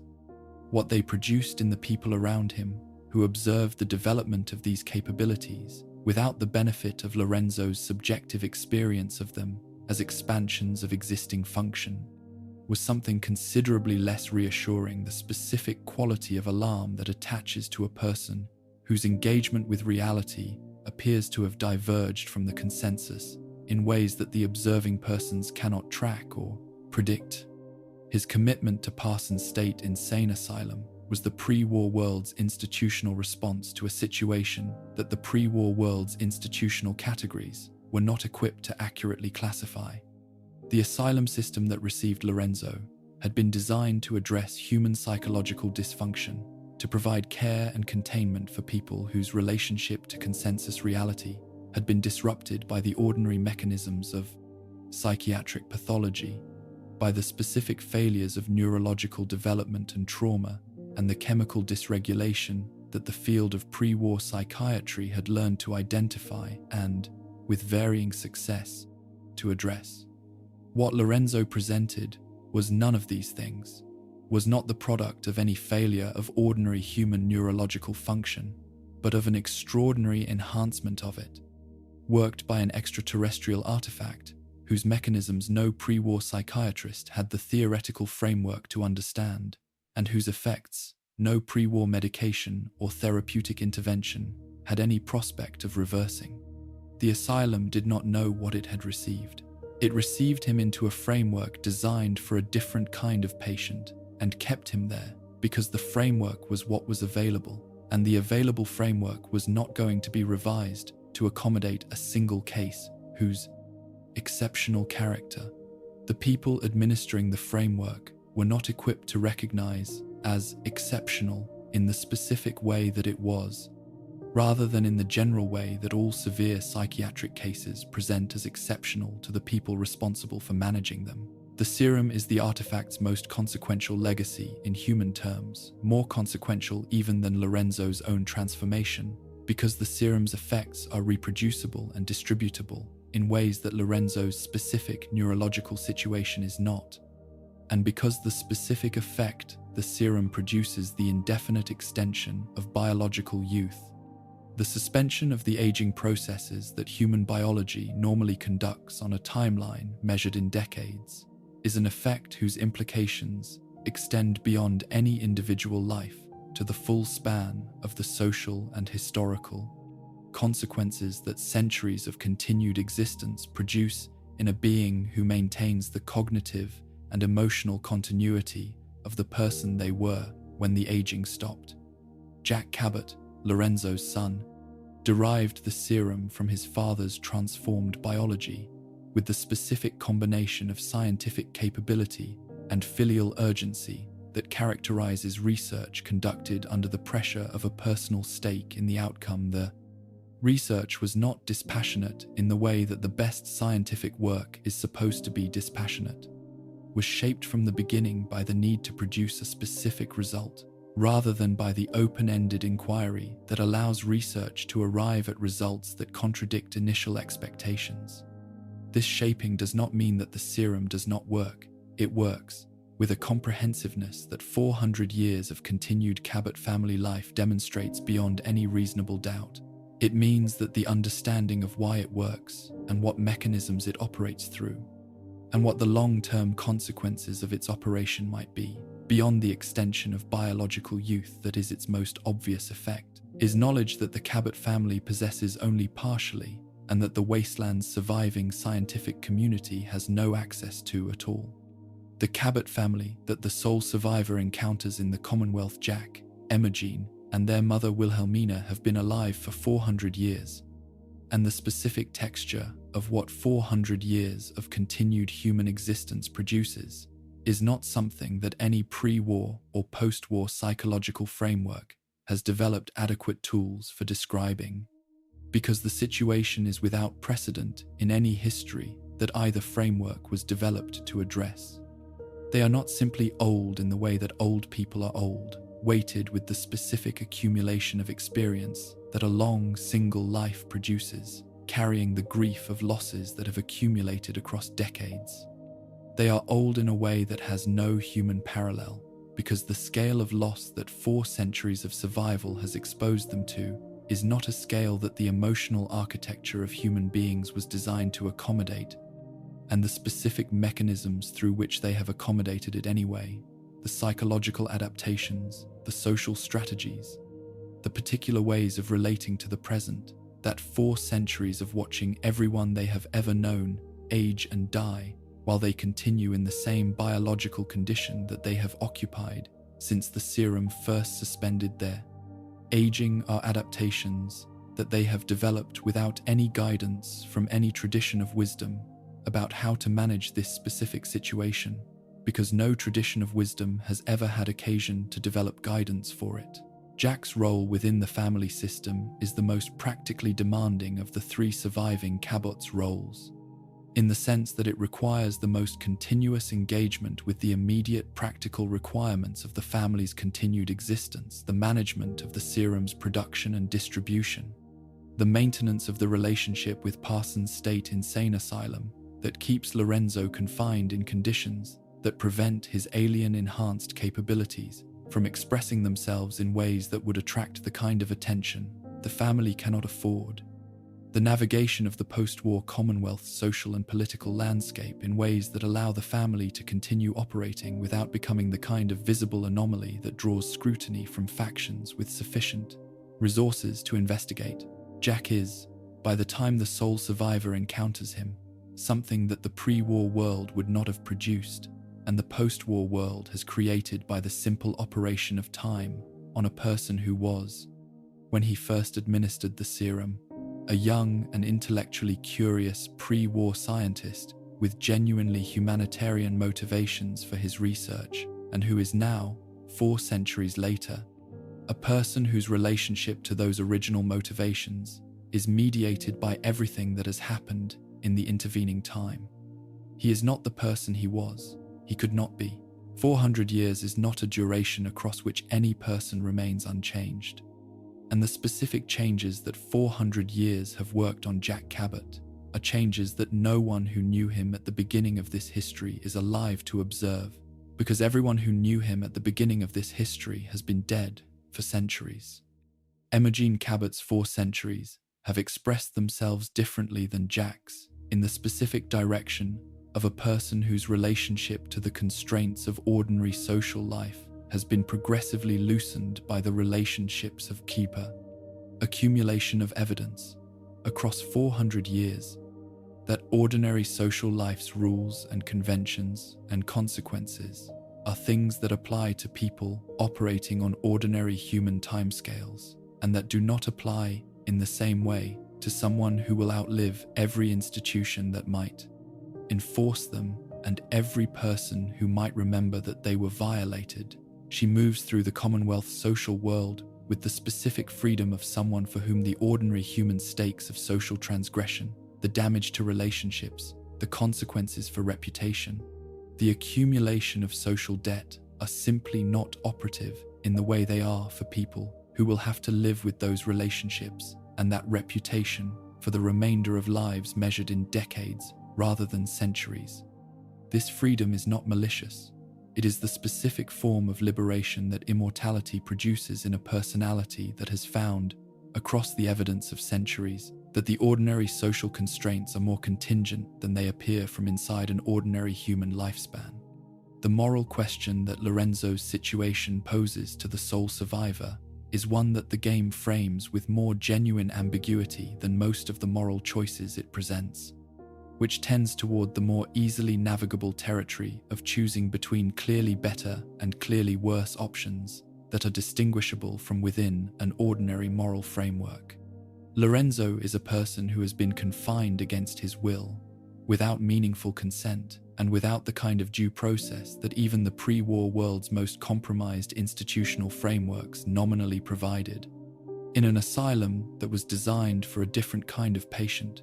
for 400 years, the injustice of this confinement is not reducible to any neat moral calculus that would resolve the question of what should be done about it in the present. Because the artifact's continued effect on Lorenzo, across those 4 centuries of confinement, has produced in him a being whose relationship to the person he was when the confinement began is uncertain in exactly the ways that make the question of what his freedom would produce in the Commonwealth impossible to answer with confidence from the available evidence. He is not the man who was committed. The commitment has not kept him static. The artifact has continued its work throughout the confinement.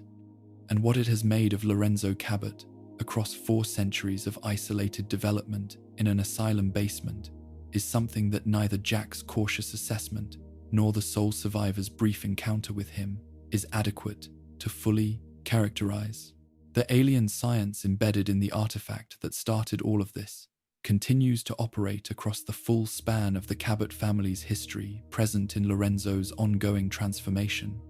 present in the serum that keeps his family biologically static while the world ages around them, present in the specific and unresolvable uncertainty about what Lorenzo would become if freed, and what the artifact has been making of him across the centuries of his confinement. It is, in this specific respect, the most intimate of Fallout's alien contact stories, not the grand, civilization-scale encounter of Mothership Zeta, but the personal, family-scale encounter of a single man who found something he was not equipped to find, and whose finding of it reorganized every subsequent moment of his own life and the lives of the people who loved him and could not, for all their intelligence and all their centuries of effort, fully understand what it had made of him. Section 8. What orbits above, satellites, weapons platforms, and the Enclave's eyes in the sky. The pre-war United States government's investment in orbital infrastructure was, at the level of its public justification, a scientific and commercial enterprise, a contribution to the advancement of human knowledge and the development of technologies that would benefit the civilian population through improvements in weather forecasting, communications, and the navigational systems that the transportation and logistics industries depended upon. This justification was not false in any simple sense. The civilian benefits that the satellite network produced were real. The weather forecasting improved by orbital observation was genuinely better than any ground-based system had previously provided. The communications infrastructure that orbiting relay stations enabled was the foundation of the pre-war world's most globally integrated information networks. The justification was, however, incomplete in a way that the pre-war government's classification systems ensured would remain incomplete for any member of the public who relied on official accounts of what the satellite program was doing and why it was doing it. The incomplete portion was the most significant portion, as incomplete portions of official accounts tend to be the military applications of the same orbital infrastructure that provided civilians with better weather forecasts and more reliable communications were the applications that the program had been designed from the beginning to serve, and the civilian applications were, in the government's institutional priority structure, the acceptable public face of a program whose actual priorities were strategic rather than scientific. A surveillance satellite capable of observing any point on the planet's surface with sufficient resolution to identify military vehicles and infrastructure is not a different kind of object than a weather satellite. It is the same basic object, the same platform in the same orbit, equipped with different sensors and pointing them at different things and transmitting the resulting data to different ground stations with different access controls. The pre-war military's orbital surveillance network was built from this dual-use foundation, the basic satellite technology that the civilian program had developed and the orbital launch capability that the aerospace industry had built were exactly the technology and capability required for the military applications that the defense establishment needed, and the integration of the two programs was not a compromise between civilian and military priorities, but a recognition that the same investment served both sets of priorities simultaneously, and that the public support required for the Mardenses. Investment could be secured more easily when the civilian benefits were emphasized and the military applications were classified at levels that prevented them from becoming the subject of the public debate that might have complicated the investment's political feasibility. The specific military capabilities that the pre-war orbital infrastructure included beyond the surveillance function, the communications encryption, the signals intelligence, the whatever else the most classified programs were doing in orbit, are not fully documented in any wasteland source that the various game entries have made accessible to the player characters who navigate the relevant environments. The records that exist are fragmentary, shaped by the specific perspectives of the factions and individuals who maintained them, and by the classification systems that prevented comprehensive documentation from reaching any archive that might have survived the bombing. What the available records establish clearly enough is that the orbital infrastructure the pre-war military built was more extensive and more capable than the civilian program's public documentation acknowledged, that it was hardened against the electromagnetic effects of nuclear exchanges in ways that ensured at least some of it would survive the kind of attack that the Cold War strategic planning framework had been modeling for decades,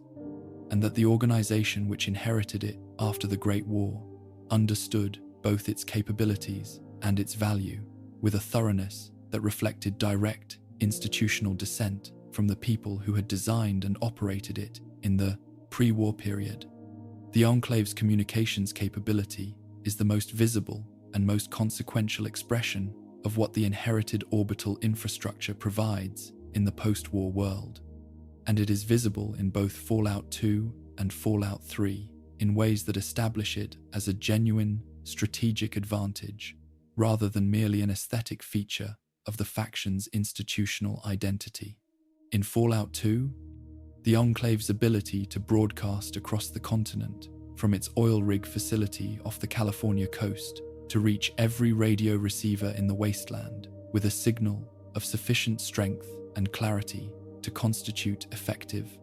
propaganda and effective psychological warfare is a capability that no surface faction possesses or can replicate with the resources available to post-war communities,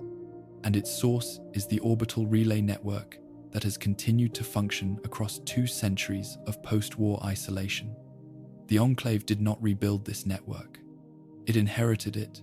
maintained it through the same classified technical programs that had maintained it in the pre-war period, staffed by personnel whose institutional training included the specific expertise required for satellite operations management,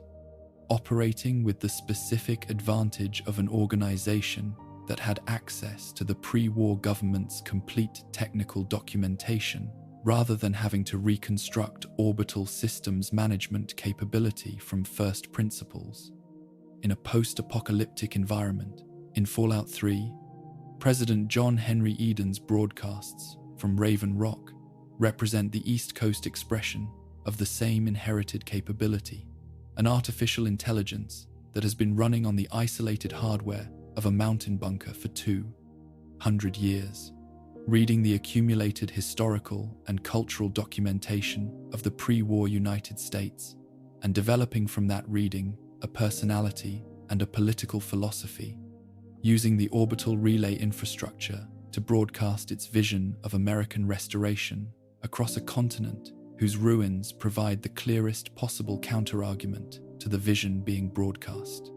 The irony of this situation, that the most powerful communications platform in the post-war world is being used by an artificial intelligence that developed its understanding of America entirely from documents, to broadcast a vision of American values to a population that has been living in the consequences of those values' most catastrophic failure, is an irony that the broadcast itself cannot acknowledge, because the artificial intelligence that produces it has developed its understanding of American values from the documents that articulate those values, rather than from the history that demonstrates what the articulation and the reality share and what they do not. The weapons applications of the pre-war orbital infrastructure are documented in the Wastelands canon in ways that are suggestive rather than comprehensive, that establish the existence of orbital strike capabilities, without fully specifying their operational parameters or the specific platforms that provide them. The evidence that such capabilities exist is present in the logic of what the pre-war military would have developed given the technology and the strategic priorities it possessed, in the references that the Enclave's own documents and personnel make to capabilities that exceed what ground-based weapons systems can account for, and in the specific devastation that certain canonical events in the Wasteland's history reflect when assessed against the ordinary, destructive capacities of the weapons that the Wasteland's surviving populations are known to possess. An orbital weapons platform, a satellite or station equipped with kinetic impactors or directed energy weapons, or whatever other destructive technology the pre-war military had developed for application from the altitude and the leak velocity of orbital operations would have represented, in the pre-war strategic framework, the ultimate expression of the same logic that had placed surveillance and communications infrastructure in orbit. The logic that the perspective of altitude confers advantages over ground-based systems that no amount of ground-based capability can overcome, and that the investment required to establish and maintain an orbital capability is justified by those advantages even against very high cost thresholds. What an operational orbital weapons platform means in the post-war world is something that the Wasteland's surface factions have not developed the conceptual framework to fully engage with, because the development of such a framework requires the kind of sustained strategic analysis of capabilities that exist outside one's own operational domain that only institutional complexity of a degree that most Wasteland factions have not achieved makes possible. The NCR's Senate and military command have devoted their strategic planning resources to the threats and opportunities of the Mojave region's surface geography, to the tactical problems of the dam and the legions, crossing points and the supply lines through the desert that connect the Republic's western territories to its eastern ambitions. Caesar's Legion has organized its strategic thinking around the specific doctrines of conquest and cultural replacement that its founder adapted from his pre-war academic understanding of Roman military history. The Brotherhood of Steel chapters in various regions have organized their strategic thinking around the specific mission of technology, retrieval, and control that their founding ideology specified. None of these strategic frameworks has a category for a threat that exists in orbit and that cannot be engaged through any of the ground-based means that the frameworks were developed to apply. The Enclave's strategic understanding of the orbital infrastructure is different because the Enclave's institutional identity includes direct descent from the people who built and operated the infrastructure, who designed its capabilities and wrote its operational documentation and trained the personnel who managed it. The Enclave knows what it has in orbit in a way that no other faction knows, because the Enclave is the only faction whose institutional lineage gives it access to the documentation that would allow the knowledge to be accurate rather than speculative. Whether this knowledge constitutes a genuine strategic advantage depends on whether the orbital capabilities in question have remained functional across 2 centuries of post-war operation without the manufacturing base and supply chains that would normally be required for their sustained maintenance, a question that the wasteland's available evidence does not definitively answer, because the Enclave has not demonstrated the full range of its orbital capabilities in any event that the player characters of the respective games have directly witnessed and documented in a form that allows comprehensive assessment. The satellites that continue to circle the ruined planet 2 centuries after the bombing are the most persistent physical legacy of the pre-war civilization's ambitions above the atmosphere. They are up there, whatever their current operational status, whatever the specific combination of degradation and continued function that 2 centuries of operation without the manufacturing support that sustained maintenance requires has produced in their various systems, still following the orbital mechanics that the pre-war aerospace industry's calculations specified, still circling the Earth on the trajectories that their launch vehicles placed them on, still present in the sky above the wasteland in a way that is invisible to the surface populations below. But that is no less real for the invisibility. The wasteland's inhabitants look up at the night sky and see the stars, and some of them see, if they look at the right time and the right place, the faint, moving point of light that an orbiting satellite produces as it crosses the field of stars and reflects the sunlight that illuminates it from the side that the surface below has turned away from.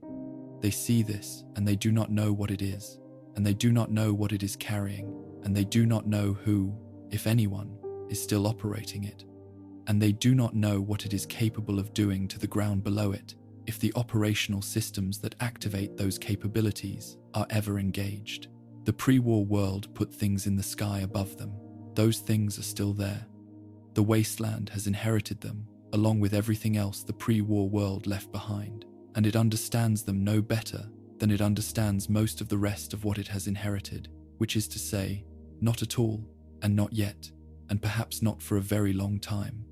Section 9. Scattered contact, crashed ships, alien blasters, and the evidence in plain sight.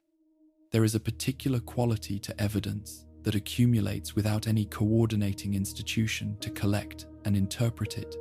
evidence that is present in the landscape, findable by anyone with the combination of attentiveness and mobility required to encounter it, and that points consistently in the same direction, without any of the individual finders having access to the broader pattern that their individual finding is a data point within. The alien artifacts scattered across the wasteland's geography are this kind of evidence. They do not announce themselves as a unified phenomenon. They do not come with documentation or context or any of the interpretive scaffolding that would allow the person who finds one to understand what they have found in relation to everything else that has been found in other places by other people who are similarly lacking the context required to make the individual finding legible as part of a pattern. They simply exist in the ruins of pre-war buildings, on the bodies of individuals whose terminal records suggest an encounter with something they did not survive, in locations whose specific geography suggests no particular logic, until the full distribution of the artifacts is mapped across the continent's entire landscape, and the logic becomes visible as the logic of a program, rather than a collection of incidents. The wasteland cannot map this distribution because mapping it would require the kind of systematic, continent-wide survey capacity that no post-war institution has developed.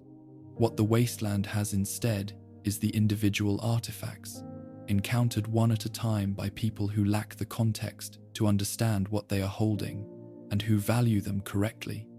in the most immediately practical sense, as weapons of extraordinary capability, rather than as evidence of a civilization's sustained engagement with the human species across millennia of observation and collection. The alien blaster is the most widely distributed and most frequently encountered of the alien artifacts in the wasteland's material landscape, and its distribution across every region that the games have documented: the capital wasteland of Fallout 3, the Mojave Desert of New Vegas, the Commonwealth of Fallout 4, the Appalachian Mountains of Fallout 76 is the clearest expression available of the Zetan program's geographic scope. The program has not been confined to any particular region of the planet or any particular period of post-war time. It has been operating across the full continental geography and across the full temporal span of the post-war period, collecting and observing and conducting whatever ground-level activities are represented by the presence of its personnel in proximity to surface populations, and leaving behind, as evidence of this ongoing activity, the weapons that those personnel carry and that sometimes end up in human hands through the specific variety of violent encounter that leaves alien weapons on the ground and their previous holders in a condition that no longer requires the weapons. The alien blaster's operational characteristics distinguish it from every human-manufactured weapon in the Wasteland's catalogue, with the specific clarity of a technology that was not developed within any engineering tradition that human civilization has produced. Its energy output, its firing rate, its accuracy at distance, and the specific character of the damage it inflicts on biological targets. All of these parameters reflect design choices made within a framework of physical understanding and engineering capability that is not continuous with any human weapons development lineage, and that produces results that human weapons development has not, by the time of the Wasteland's documented history, matched. A person carrying an alien blaster in the Wasteland is carrying the most capable individual weapon available to any surface population, and they are also carrying, without necessarily understanding this, physical evidence that the beings who manufactured the weapon have been present in the Wasteland, present on the ground, not merely in orbit with a frequency and a geographic distribution that the weapon's prevalence across multiple regions makes impossible to attribute to isolated or rare encounters. The crashed alien scout pod in the capital Wasteland, the specific vehicle whose investigation triggers the Lone Wanderer's abduction and the events of the Mothership Zeta storyline, is the most dramatically visible of the alien artifacts in the regional landscape, but it is not the only crashed vehicle that the Wasteland's geography contains. The Commonwealth harbors its own crashed alien vessel, encountered in a remote location where it has come down with a single alien survivor still alive in the wreckage, and this encounter has a character that is entirely different from the Lone Wanderer's experience. Not an invitation into a larger story, but a single data point, a brief and in most respects uninterpretable moment of contact between the sole survivor and a being from the same civilization that maintains the orbital facility above the Commonwealth, reduced by the crash to a state where its relationship to the elaborate program that the Lone Wanderer experienced is not legible in the immediate circumstances of the encounter. The alien survivor is injured. The sole survivor can kill it or leave it. The interaction is not mediated by any shared language or any possibility of the kind of communication that might have converted the encounter into something from which more than the alien's weapon could be extracted. It is simply what it is, a being from another civilization, present in a field in Massachusetts because a vehicle failed, encountered by a human being who has no means of understanding what its presence there means beyond the immediate, practical fact of the encounter. What the distribution of crashed vehicles implies, taken together with the distribution of alien blasters and the other alien artifacts that appear across the wasteland's landscape, is a program that has been conducting ground-level operations in parallel with the orbital operations that Mothership Zeta documents, that has been sending personnel to the surface, or experiencing the surface presence of personnel through the crashes of vehicles that were not necessarily intended to crash, with a frequency that the volume of physical evidence makes clear has been substantial across the centuries of the post-war period. The Zetan program is not merely watching from orbit. It has been present on the ground, in whatever capacity the specific ground-level activities represent, throughout the post-war period, and presumably throughout the pre-war period as well. And the evidence of this presence is distributed across the wasteland in the form of the artifacts that the program's ground-level activities have left behind. A wasteland with the institutional capacity to systematically collect and analyze this evidence would have, by now, a comprehensive documentation of the program's operational geography, of which regions it has focused on, at which periods, of how its ground-level activity has correlated with its specimen collection, of what relationship exists between the surface operations and the orbital ones.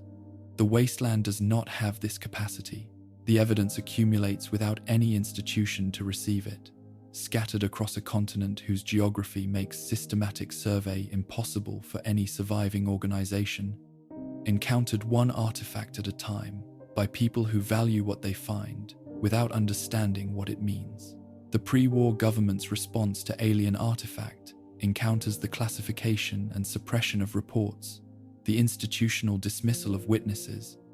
the maintenance of an official position of skepticism about the existence of extraterrestrial contact that the classified record contradicted at every level. Above the public-facing one was the response of an institution that had decided, for reasons that reflect the specific political logic of a mid-20th century superpower, that the public acknowledgement of alien contact would produce consequences that the institution was not prepared to manage. Whether those consequences were primarily about public panic, or about the implications for national security doctrine of a technology gap so comprehensive that no existing military strategy could address it, or about the more fundamental epistemological disruption of discovering that the human species was not alone in the universe and had not been for at least as long as its own historical record extended the pre-war record does.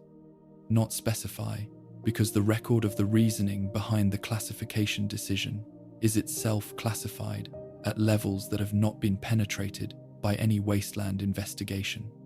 What the decision produced was the specific irony of a civilization that possessed, in its classified archives,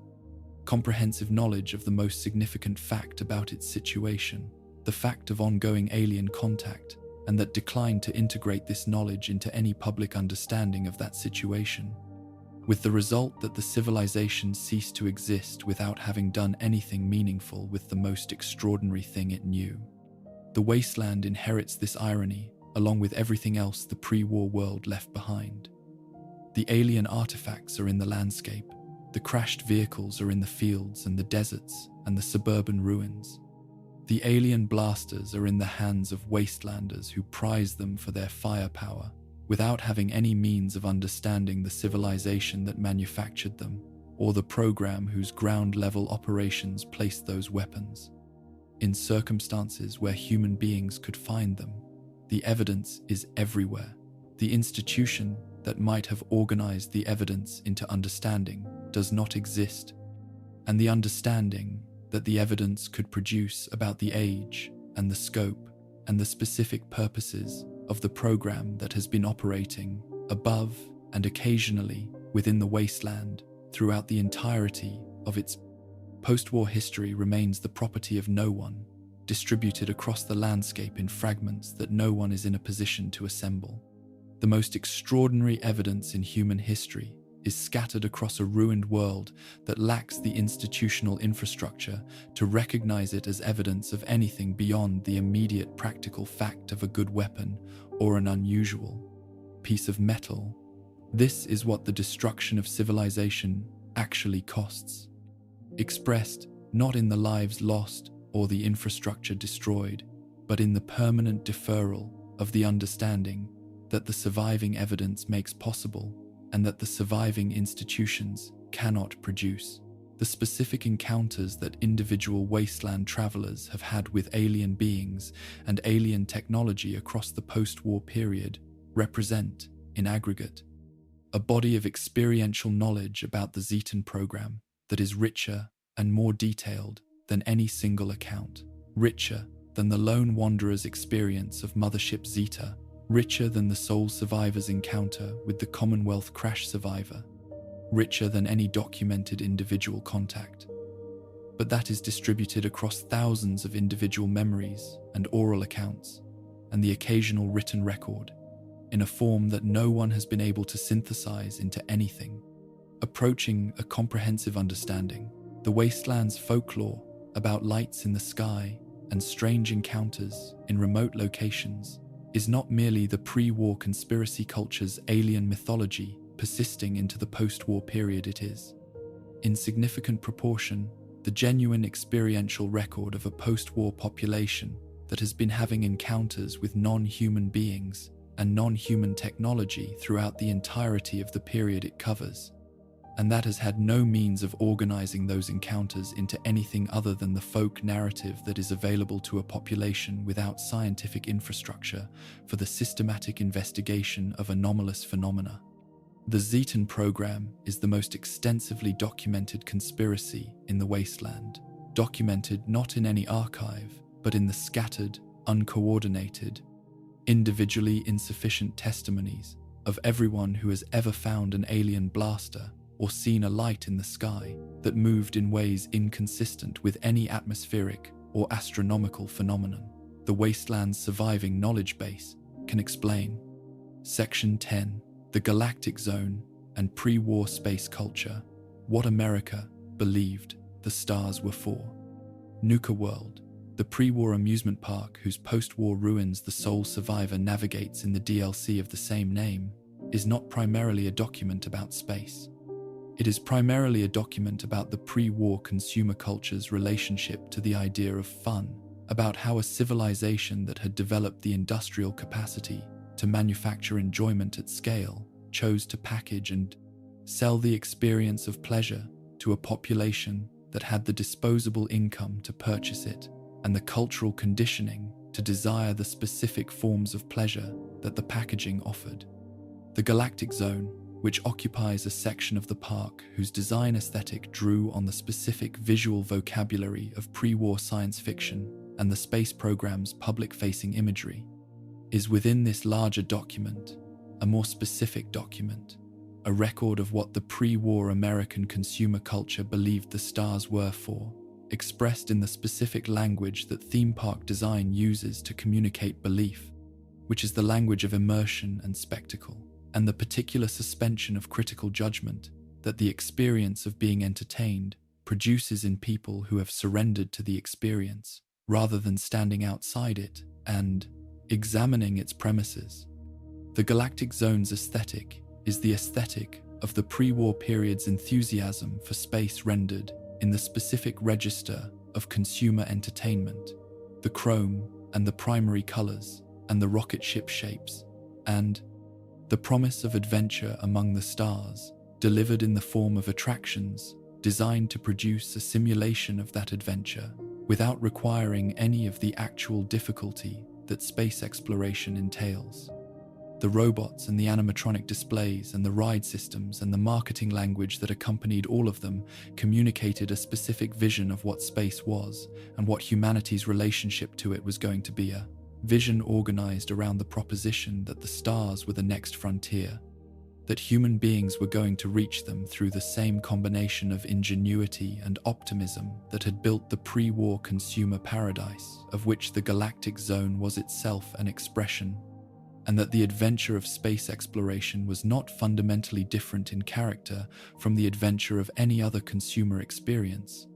available for purchase and designed for the enjoyment of the ordinary American family, spending a weekend at a theme park, rather than for the specialized expertise of the astronauts and engineers who were actually doing the work of making it possible. This vision was not cynically false in any simple sense that the people who designed and built the galactic zone were aware of. The pre-war period's enthusiasm for space was genuine at every level, from the classified military planners who understood the strategic implications of orbital dominance to the children who collected rocket ship models and read science fiction paperbacks and believed, with the specific wholeness of belief that childhood permits before experience complicates it, that they were going to live to see human beings walk on other planets. The enthusiasm was real. The hope was real. The galactic zone's specific packaging of that enthusiasm and hope into the forms of consumer entertainment was not a betrayal of them, but an expression of them, the form that a consumer culture takes when it wants to share, something it genuinely values with the broadest possible population, which is the form of the experience that can be sold at a price point accessible to the middle class and delivered in a context that requires no specialized knowledge to appreciate. What the packaging did to the thing packaged was nonetheless significant, and the ruins of the galactic zone make the significance visible in ways that the intact version of the park, experienced by the pre-war families who attended it, could not have made visible without the perspective that collapse provides. The galactic zone's version of space was a version from which everything genuinely difficult about space had been removed. The radiation exposure and the psychological demands of isolation and the engineering challenges and the mortality risk and the specific commitment of civilizational resources that a genuine space program required, and replaced with the simulation of excitement that theme park design is in the business of producing. This substitution was not dishonest in any way that the pre-war period's consumer culture recognized as dishonesty, because the consumer culture had developed, over the century of its operation, a settled understanding that the simulation of an experience and the experience itself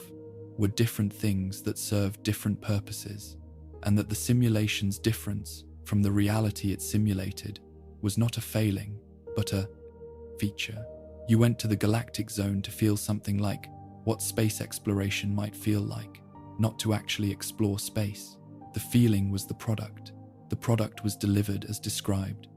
This was not false advertising in any sense that the pre-war regulatory framework governing such things would have recognized as actionable, but the feeling that was delivered, multiplied across millions of visitors who consumed it over the years of the park's operation, shaped the pre-war public's understanding of what space exploration was and what it meant in ways that the actual space program's actual achievements and actual challenges did not fully shape, because the actual achievements and actual challenges were technical and institutional,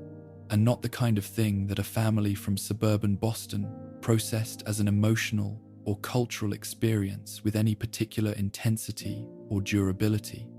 The galactic zone's version of space was the version that stuck for most people,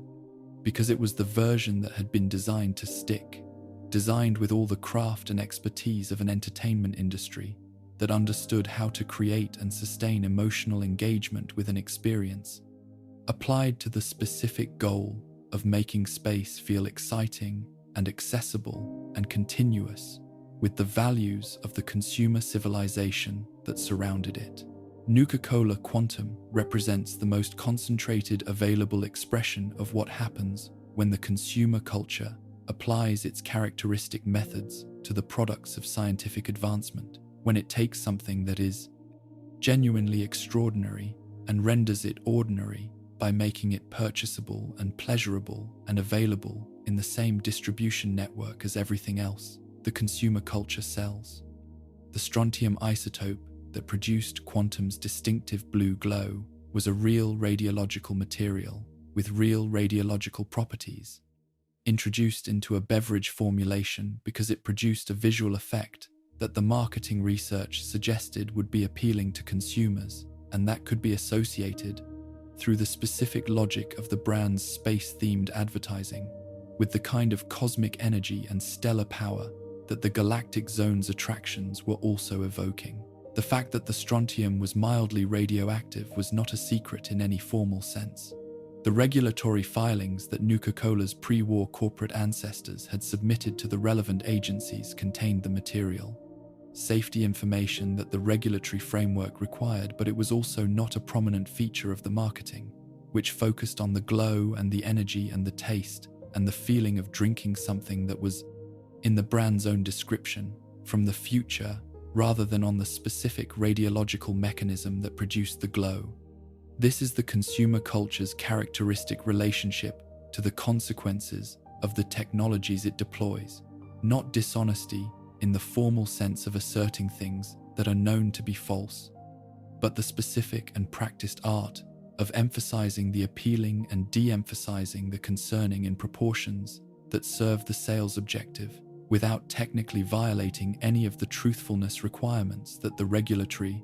framework imposes. Nuka-Cola Quantum was genuinely delicious by the accounts of those who consumed it. The glow was genuinely striking. The radiological content was genuinely mild enough that occasional consumption did not produce measurable harm in the individuals consuming it. And the aggregate effect of widespread consumption across the pre-war population was within the range that the pre-war public health framework had determined was acceptable, which is to say that it was within the range that the available evidence could be interpreted to support, without requiring any action that would have reduced sales. These things are all true simultaneously, and their simultaneous truth is the consumer culture's achievement, the creation of a product that is genuinely enjoyable, genuinely mildly harmful in ways that are technically within acceptable parameters, and genuinely organized around the prioritization of the sales objective over the health objective in every design decision where the two came into conflict. The pre-war space program's relationship to the consumer culture that surrounded and commercially supported it was not a relationship of pure enthusiasm on both sides. The engineers and scientists and astronauts who actually conducted the work of space exploration had, in many cases, a complicated relationship to the galactic zone version of what they were doing to the consumer packaging of an enterprise that they experienced as genuinely difficult and genuinely dangerous, and that required of its actual practitioners a commitment and a sacrifice that the simulation of excitement available at a theme park was not designed to communicate. The gap between the experience of space exploration as the people who conducted it, lived it, and the experience of space exploration as the consumer culture packaged it for the people who purchased it, was a gap that both sides of it were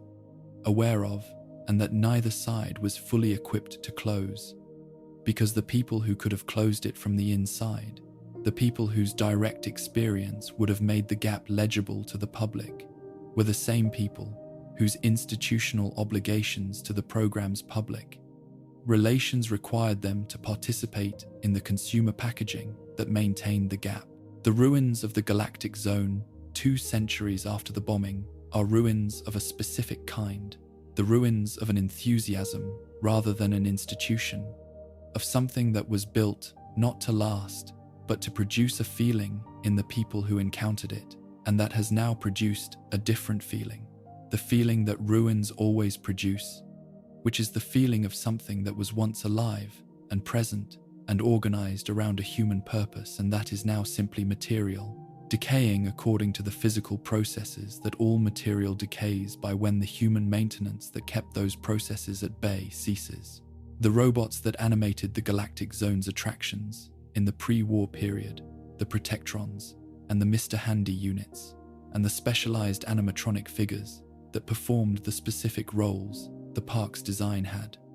assigned them continue to operate in the ruins with the specific quality of things that have not been told that their purpose has ended, that are still executing their programming in an environment that no longer contains the population their programming was designed to serve. They perform their routines for an audience of rubble and radiation, and the occasional sole survivor who has come to navigate the park for reasons that have nothing to do with the entertainment it was designed to provide. The performance continues. The audience is gone. The stars are still out there, indifferent to what the people who once looked up at them and built the galactic zone in their honor have become. The promise that the galactic zone made to the people who visited it was the promise of the future of a human civilization that would reach the stars and find in them the adventure and the abundance and the cosmic significance that the pre-war world's terrestrial limitations seemed to be denying. That promise ended on October 23, 2077, along with every other promise the pre-war civilization had made about what was coming next. What came next was the wasteland. What came next was 2 centuries of rebuilding from a baseline so reduced that the stars, for most of the people alive in the post-war world, were simply the stars, beautiful and remote and entirely unconnected to any aspiration that the practical demands of daily survival left room to sustain. The galactic zone's ruins are the ruins of the aspiration, preserved in the specific material form of the entertainment complex that the consumer culture built to communicate it, decaying at the pace that the physical world imposes on everything the human world constructs and fails to maintain. Section 11. What the stars mean now. Astronomers, dreamers, and the wasteland's relationship with the sky. The sky that exists above the wasteland 2 centuries after the Great War is not the same sky that existed above the pre-war world, and it is not the same sky that exists above our own world at this moment. And the differences between these 3 skies are themselves a form of historical documentation, a record of what the catastrophe did and did not change, of what the bombs could and could not reach, of what persists across the specific variety of destruction that the Great War represented and what does not. The pre-war sky was the sky of a civilization that had generated sufficient atmospheric particulate matter through 2 centuries of industrial activity to alter its optical properties in measurable ways. A sky seen through the specific filter of industrial production, whose color and clarity and the visibility of stars within it reflected the accumulated output of a civilization that had been burning things at a scale and a rate that the atmosphere could process but not ignore. The immediate post-war sky was something else entirely darker in some respects, altered in the character of its light by the debris that the nuclear exchange had injected into the upper atmosphere.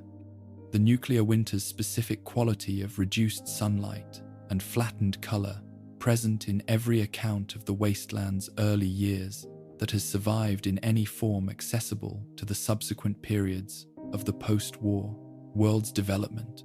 The sky of the wasteland, 2 centuries after the bombing, has recovered from the most acute effects of the nuclear exchange in ways that the biological landscape below it has not recovered. The atmosphere has processed the particulate matter injected into it across 2 centuries of wind and precipitation and photochemical reaction, returning to something that is not identical to the pre-bombing sky, but that is, in the specific respect of stellar visibility, significantly better than either the pre-war industrial sky or the immediate post-war nuclear winter sky. The stars that are visible from the wasteland's open spaces on a clear night are visible with a clarity that no pre-war city dweller experienced without traveling far from any significant settlement,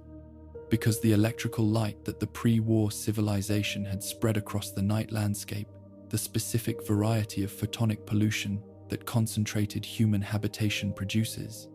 rendering the night sky of any populated area a faint and incomplete version of the sky available to people who are sufficiently far from any source of artificial illumination, is absent from the wasteland's darkness in a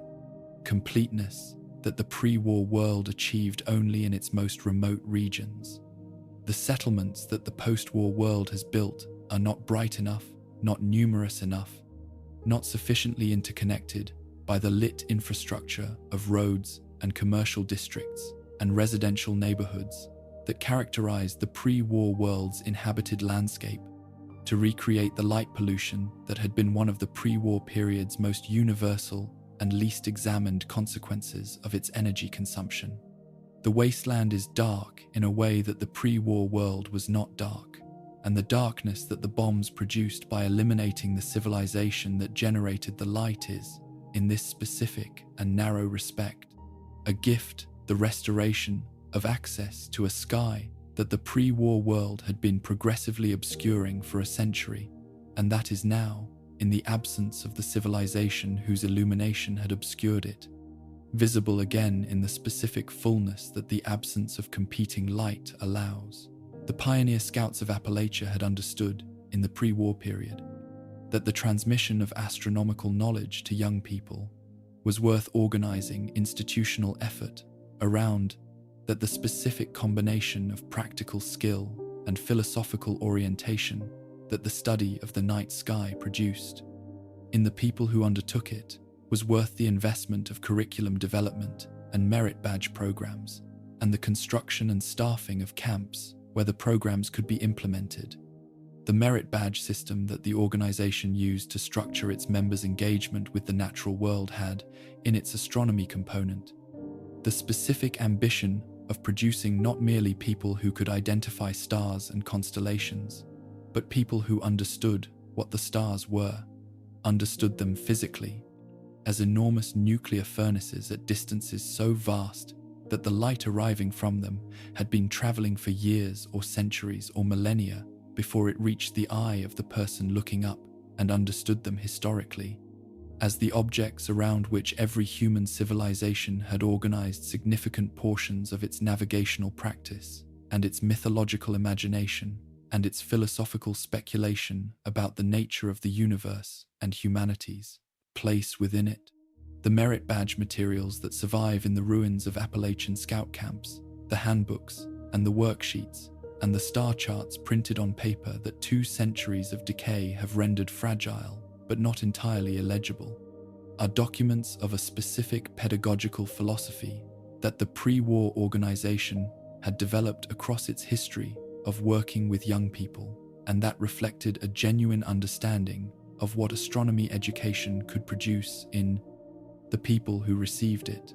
The philosophy was not primarily about the transmission of specific facts, though specific facts were part of what the curriculum conveyed. It was about the production of a specific orientation toward the world, the orientation of people who understand that the sky above them is not a ceiling, but a depth, not a limit, but an opening, not the boundary of the world, but the beginning of a universe of such scale and such age that the human civilization conducting this education was, in cosmic terms, a very recent and very local phenomenon. This orientation, the specific combination of humility and wonder that serious engagement with astronomical scales produces in the people who genuinely achieve it, was what the Pioneer Scouts astronomy program was designed to cultivate, and it was designed with the understanding that the cultivation would take time and required the specific environment of a place removed from the ordinary distractions of civilized life, where the sky was dark enough and the pace of daily activity slow enough that actual sustained looking upward was possible in ways that the pre-war period's ordinary urban and suburban conditions did not easily permit. The wasteland's relationship to the sky above it is shaped by the specific conditions of post-war existence in ways that are sometimes consistent with the Pioneer Scouts' educational philosophy and sometimes fundamentally at odds with it. On one hand, the conditions of the wasteland, the darkness of its nights, the absence of the light pollution that the pre-war civilization had generated, the removal of most of the artificial stimulation that the pre-war period's consumer culture had provided as the primary competition for the human attention that the night sky might otherwise have claimed, create exactly the environmental conditions that the Pioneer Scouts astronomy program had required camps in remote locations to replicate. A person standing in the open wasteland on a clear night, far enough from any settlement that the settlement's fires and electric lighting do not significantly intrude on the darkness, has access to a sky that rivals the best that the pre-war period's most carefully chosen dark sky sites provided. The stars are there, the Milky Way is there, the band of the galaxy's own structure, visible as a sweep of concentrated stellar density across the darkness, in a way that pre-war city dwellers had largely forgotten was possible to see with unassisted eyes.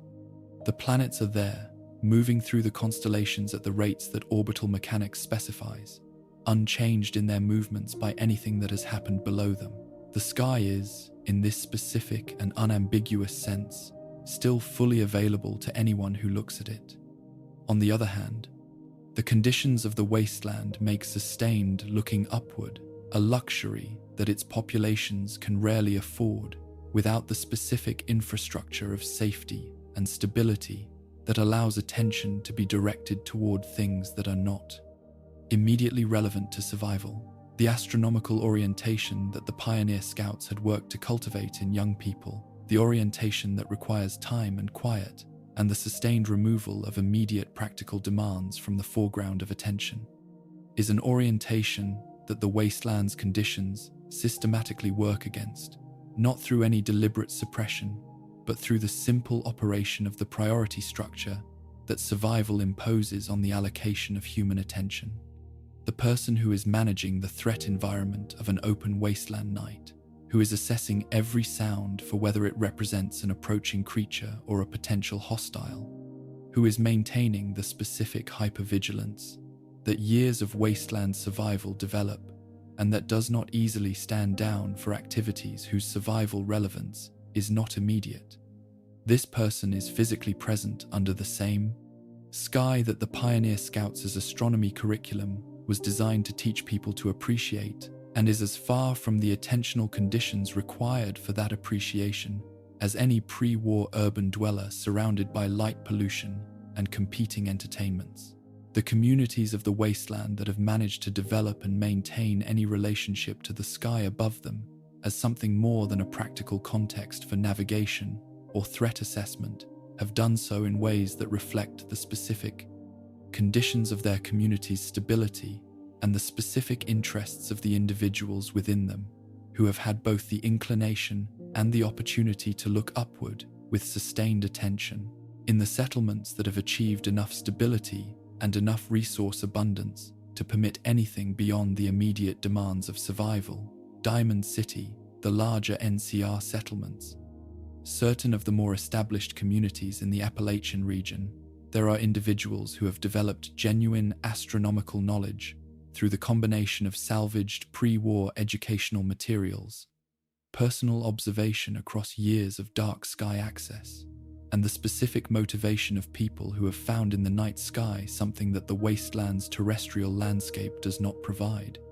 which is a perspective from which the catastrophe below appears not as the totality of reality, but as a very local and very temporary disruption in a universe of such scale and such continuity that even the Great War is not, from sufficient distance, a significant event. This perspective is not available as a comfort in any simple sense. The understanding that the universe does not share the human evaluation of the Great War's significance does not reduce the significance of the Great War for the people who are living in its consequences, and the stars' indifference to what has happened below them is not, experientially, a source of solace for the people looking up at them from the ruins. But it is available as a form of orientation, as the specific gift that astronomical thinking has always provided to the human beings who have pursued it, which is the gift of a scale against which the immediate circumstances of human life can be measured and found to be, however agonizing in their immediate reality, finite rather than ultimate, temporary rather than permanent, local rather than universal. The wasteland does not make this gift easily available. The wasteland's conditions fight against the attentional requirements of receiving it at every moment of every day. But it is there, in the sky, that the bombs could not touch, available to anyone who can find the conditions and the stillness required to look up and keep looking long enough for the looking to become something more than a glance. The various groups and individuals who have oriented themselves towards space in the post-war world, the Hubologists with their theology and their salvaged spacecraft,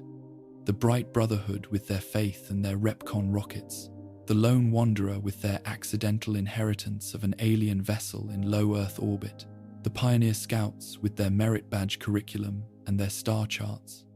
the scattered individuals across every region of the wasteland who have developed personal astronomical knowledge through the combination of motivation and dark sky access that their specific circumstances have allowed, represent, in their aggregate, something that the wasteland's political and economic accounting of its own condition does not easily capture. They represent the persistence of the human capacity to find the sky interesting in circumstances that have provided every possible reason to find only the ground relevant, and to act on that interest with whatever means are available, even when the means are grossly inadequate to the full scope of what the interest is reaching toward. This persistence is not trivial. It is not a luxury or an eccentricity or a form of escapism that the wasteland's more practically oriented inhabitants are right to view with impatience. It is the specific form that one of humanity's most fundamental capacities takes in the specific conditions of the post-war world, the capacity to be curious about what lies beyond the immediate horizon of one's experience, to invest attention and energy, and sometimes significant material resources in the project of understanding or reaching something that is not immediately relevant to the practical demands of survival, to find in the existence of something vast and unknown, not a source of anxiety, but a source of motivation. The pre-war civilization had organized this capacity into institutions, universities, and space agencies, and research programs, and theme parks, and the scout organizations that built astronomy curricula, because organized institutions are what civilizations produce when they want to ensure the continuity and the development of capabilities that individual motivation alone cannot reliably sustain across generations. The wasteland has mostly lost these institutions, and the capacity they sustained has consequently become more personal and more fragile, and more dependent on the specific circumstances of individual lives than the pre-war world, with all its failures, had allowed it to be. What will be built from this fragile, personal, individually sustained remnant of the pre-war world's astronomical engagement is not something that the wasteland's present condition allows to be specified with any confidence. The rebuilding of the institutional infrastructure that would allow the scattered individual interest to become organized collective knowledge is a project whose timeline is measured in the same generational spans that the wasteland's political and social reconstruction is measured in decades and centuries rather than years, dependent on the accumulation of stability and resource abundance that the wasteland's most successful communities are beginning to approach in their best moments without having reliably achieved in any sustainable way. The stars will be there when the institutions to study them are rebuilt. They have been there throughout the pre-war period's development of the institutions that allowed humanity to reach them, and throughout the bombing that destroyed those institutions, and throughout the 2 centuries of the wasteland's slow reconstruction of the prerequisites for the rebuilding of everything else. They are, in this specific and in some respects comforting sense, the most reliable constant in the entire history that this account has traced, present before any of it began, present throughout all of it, and present still, in the darkness above the wasteland's ruins, waiting with the specific patience of things that have no need of patience because time, at their scale, is simply not the constraint it is for the beings looking up at them from below. The bombs could not reach the stars. Whatever the pre-war world put above the atmosphere in the decades of its final ambition is still there. Whatever has been orbiting the Earth since before the pre-war world existed is still there. and the human beings who survived the catastrophe that the pre-war world's failures produced, who built their settlements and planted their crops and raised their children in the shadow of what had been destroyed and under. The light of what could not be destroyed are still here too, looking up at the same sky that has always been above them, carrying in their looking the same impulse that has always carried the human species beyond whatever horizon its circumstances have most recently placed around it. The wasteland is not the end of the story. It is a chapter in a story whose scale is measured in the same units as the distances between the stars, enormous and patient and still being written. Section 12 Outro. And so we have arrived, at last, at the place where the account rests, not because the story it has traced is finished, because the story is not finished, and the evidence suggests it may never be finished in any sense that the human beings living within it will be alive to witness, but because the night is long, and the hour is late, and the account has done what it set out to do, which is to trace the full arc of what Fallout's canon has placed above the wasteland and around it and within the specific darkness that the bombs could not reach. We have walked together through a territory that is stranger and older and more consequential than the wasteland's terrestrial landscape usually allows its inhabitants to perceive, from the pre-war aerospace corporations and their nuclear rockets to the feudal Japanese warrior frozen in an alien cryogenic chamber, from the glowing congregation in the Nevada desert basement to the 400-year-old family in the Boston mansion, from the orbital weapons platforms of a government that no longer exists to the Pioneer Scout star charts decomposing in the ruins of an Appalachian summer camp. It is a great deal to have carried through the dark hours. There is no requirement to carry it further than this moment. The sky above you now is the same sky that exists above the wasteland, not in its geography, which is different, not in its contamination, which the wasteland carries and you do not, but in the most fundamental sense of what a sky is, which is the opening above a surface where conscious beings exist, and from which the light of distant stars arrives continuously and without interruption, regardless of what is happening on the surface below. The stars that are visible tonight, from wherever you are sitting or lying in the darkness of this late hour, are the same stars that were visible above the pre-war world on the morning of October 23rd, 2077, from every location where the sky was clear enough to see them before the bombs made seeing anything clearly a privilege that the immediate demands of survival could not support. They are the same stars that Toshiro Kago observed from the surface of Japan in the feudal period before the Zetans took him, and that Paulson observed from the American frontier, and that Sally observed as a child in the pre-war years before the bombing that she was not present for. The light arriving from them has been traveling toward the Earth for periods measured in years and centuries, and in some cases thousands of years. It left its source long before any of the events that this account has traced had occurred, and it arrived here, tonight, at this specific moment, indifferent to everything that has happened in the interval between its departure and its arrival. This is the most remarkable fact that the wasteland's space law ultimately yields when the full catalogue of its contents has been examined and set down and considered in the quiet that this hour permits. Not the alien abductions, though those are remarkable. Not the crashed ships, or the 4 centuries of alien science, or the orbital weapons platforms, or the pre-war nuclear rockets still functional in their Nevada silos.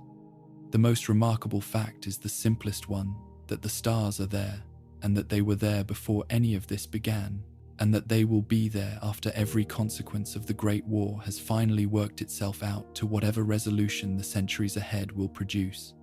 They constitute the one genuinely permanent feature of the wasteland's reality, the one element of the universe that neither the bombs, nor the factions, nor the experimental programs, nor the institutional failures of the pre-war civilization could alter or damage or render more complicated than it already was. They are simply there, as they have always been, doing what stars do, which is burn with the specific patient intensity of nuclear processes operating on timescales that make the entirety of human civilization's existence a negligible interval. The lone wanderer who descended from Mothership Zeta looked up at those stars from the surface of a ruined world and knew, in a way that no other person alive in the wasteland knew, that one of the points of light above them was the home system of the civilization that had been collecting human beings since before any human civilization had the means to notice. That knowledge did not change the stars. It did not alter their light or their positions or the physical processes that produce them. It changed only the lone wanderer's relationship to them, added to the ordinary human experience of looking at the night sky, the specific and extraordinary awareness that the night sky is populated not just with physical objects, but with civilizations. That the universe the stars mark the extent of is not a universe in which human beings are the only form of organized intelligence looking up from the surface of a planet and wondering what lies beyond the nearest horizon. This is a large addition to make to an experience as old as the species itself. The lone wanderer carried it alone, in a wasteland that had no framework for receiving it, and what they did with the solitude of that knowledge is not something the available records document. Jason Bright and his congregation launched into that same sky from the Nevada desert with the specific faith of people who had decided that whatever lay beyond the atmosphere was better than what lay within it, and who had found in the wreckage of a pre-war aerospace company the physical means of acting on that faith. Whether they arrived anywhere, whether the far beyond received them in any form the theology had specified, or whether the rockets carried them to an ending rather than a destination. This too is not something the available records document, and the absence of documentation is itself a form of mercy.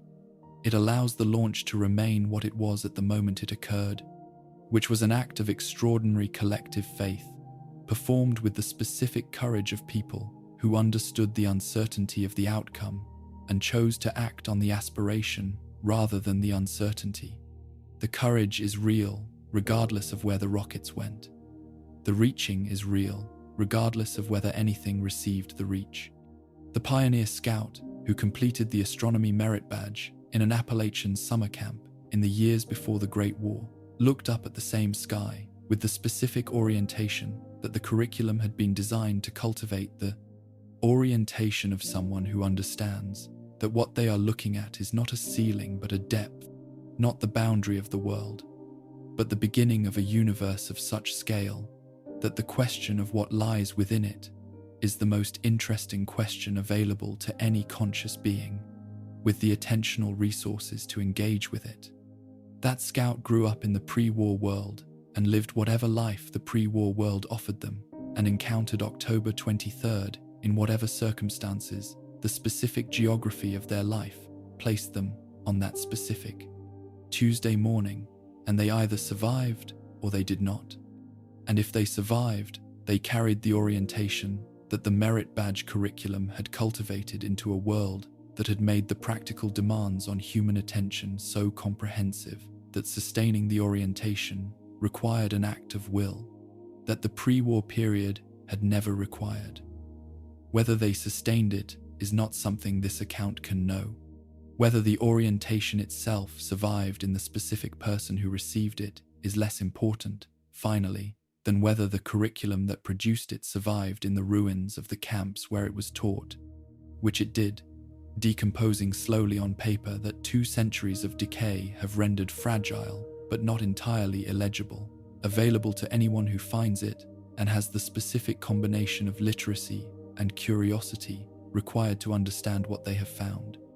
The wasteland is not a comfortable place to end an account of space and stars, and the human impulse to reach beyond the immediate horizon of experience. It offers no easy resolution, no institutional triumph, no moment of civilizational arrival at the destination that the reaching has been aimed toward. What it offers instead is what the wasteland always offers, which is the specific evidence of people continuing to reach despite the absence of any guarantee that the reaching will produce the arrival. Jason Bright's congregation launching into uncertainty, the Hubologists pointing their salvaged spacecraft at a theological destination that may or may not be physically real, the lone wanderer descending from an alien ship with knowledge that the wasteland cannot use, The pioneer scout who completed the Astronomy merit badge and looked up at the stars and understood, in the specific way that understanding is different from merely knowing, that the universe was larger than the civilization that had just destroyed itself and would remain larger than anything that was built from the ruins. This is not a small thing. It is, in fact, the largest thing available in the wasteland's entire landscape of available things, larger than any faction's territorial ambition, larger than any vault's sealed population, larger than any experimental program's research questions, larger than the Great War itself, which was an enormous event in human terms, and a negligible one in the terms that the stars operate on. The universe is larger than the catastrophe. This is the most important fact that the wasteland's space law communicates,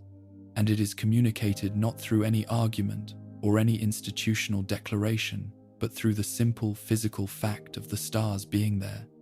above the ruins, unchanged by what has happened below them, available to anyone who looks up at the right moment, with the specific willingness to let what they see be as large as it actually is, rather than as small as the immediate demands of survival encourage it to seem. Rest now.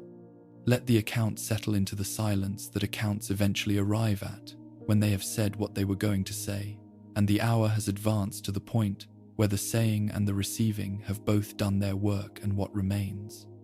is simply the darkness and the quiet and the specific quality of the late night that belongs to no particular world or wasteland, but simply to the condition of being alive and horizontal in the dark, with the weight of a long day released from the body and the weight of a long account released from the mind. The stars are above you. They were above the wasteland before the first vault door opened, and they will be above whatever the wasteland eventually becomes. In the centuries of reconstruction that the game's timelines gesture toward without fully imagining, they are not going anywhere. They do not need to be thought about to continue being there.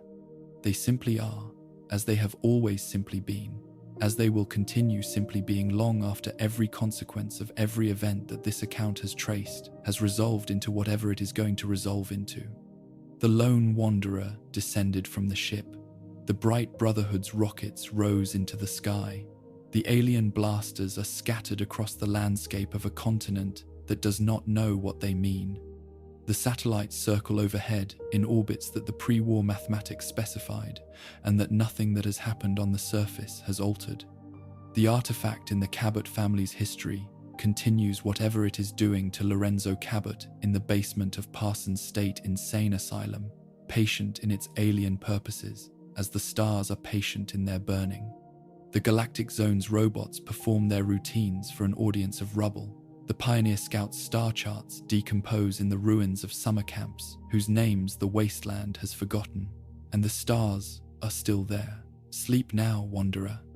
The night is vast, and the quiet is yours, and there is nothing required of you in this moment, except the willingness to rest within the darkness that the bombs could not reach, and that the stars have always occupied, and that holds you.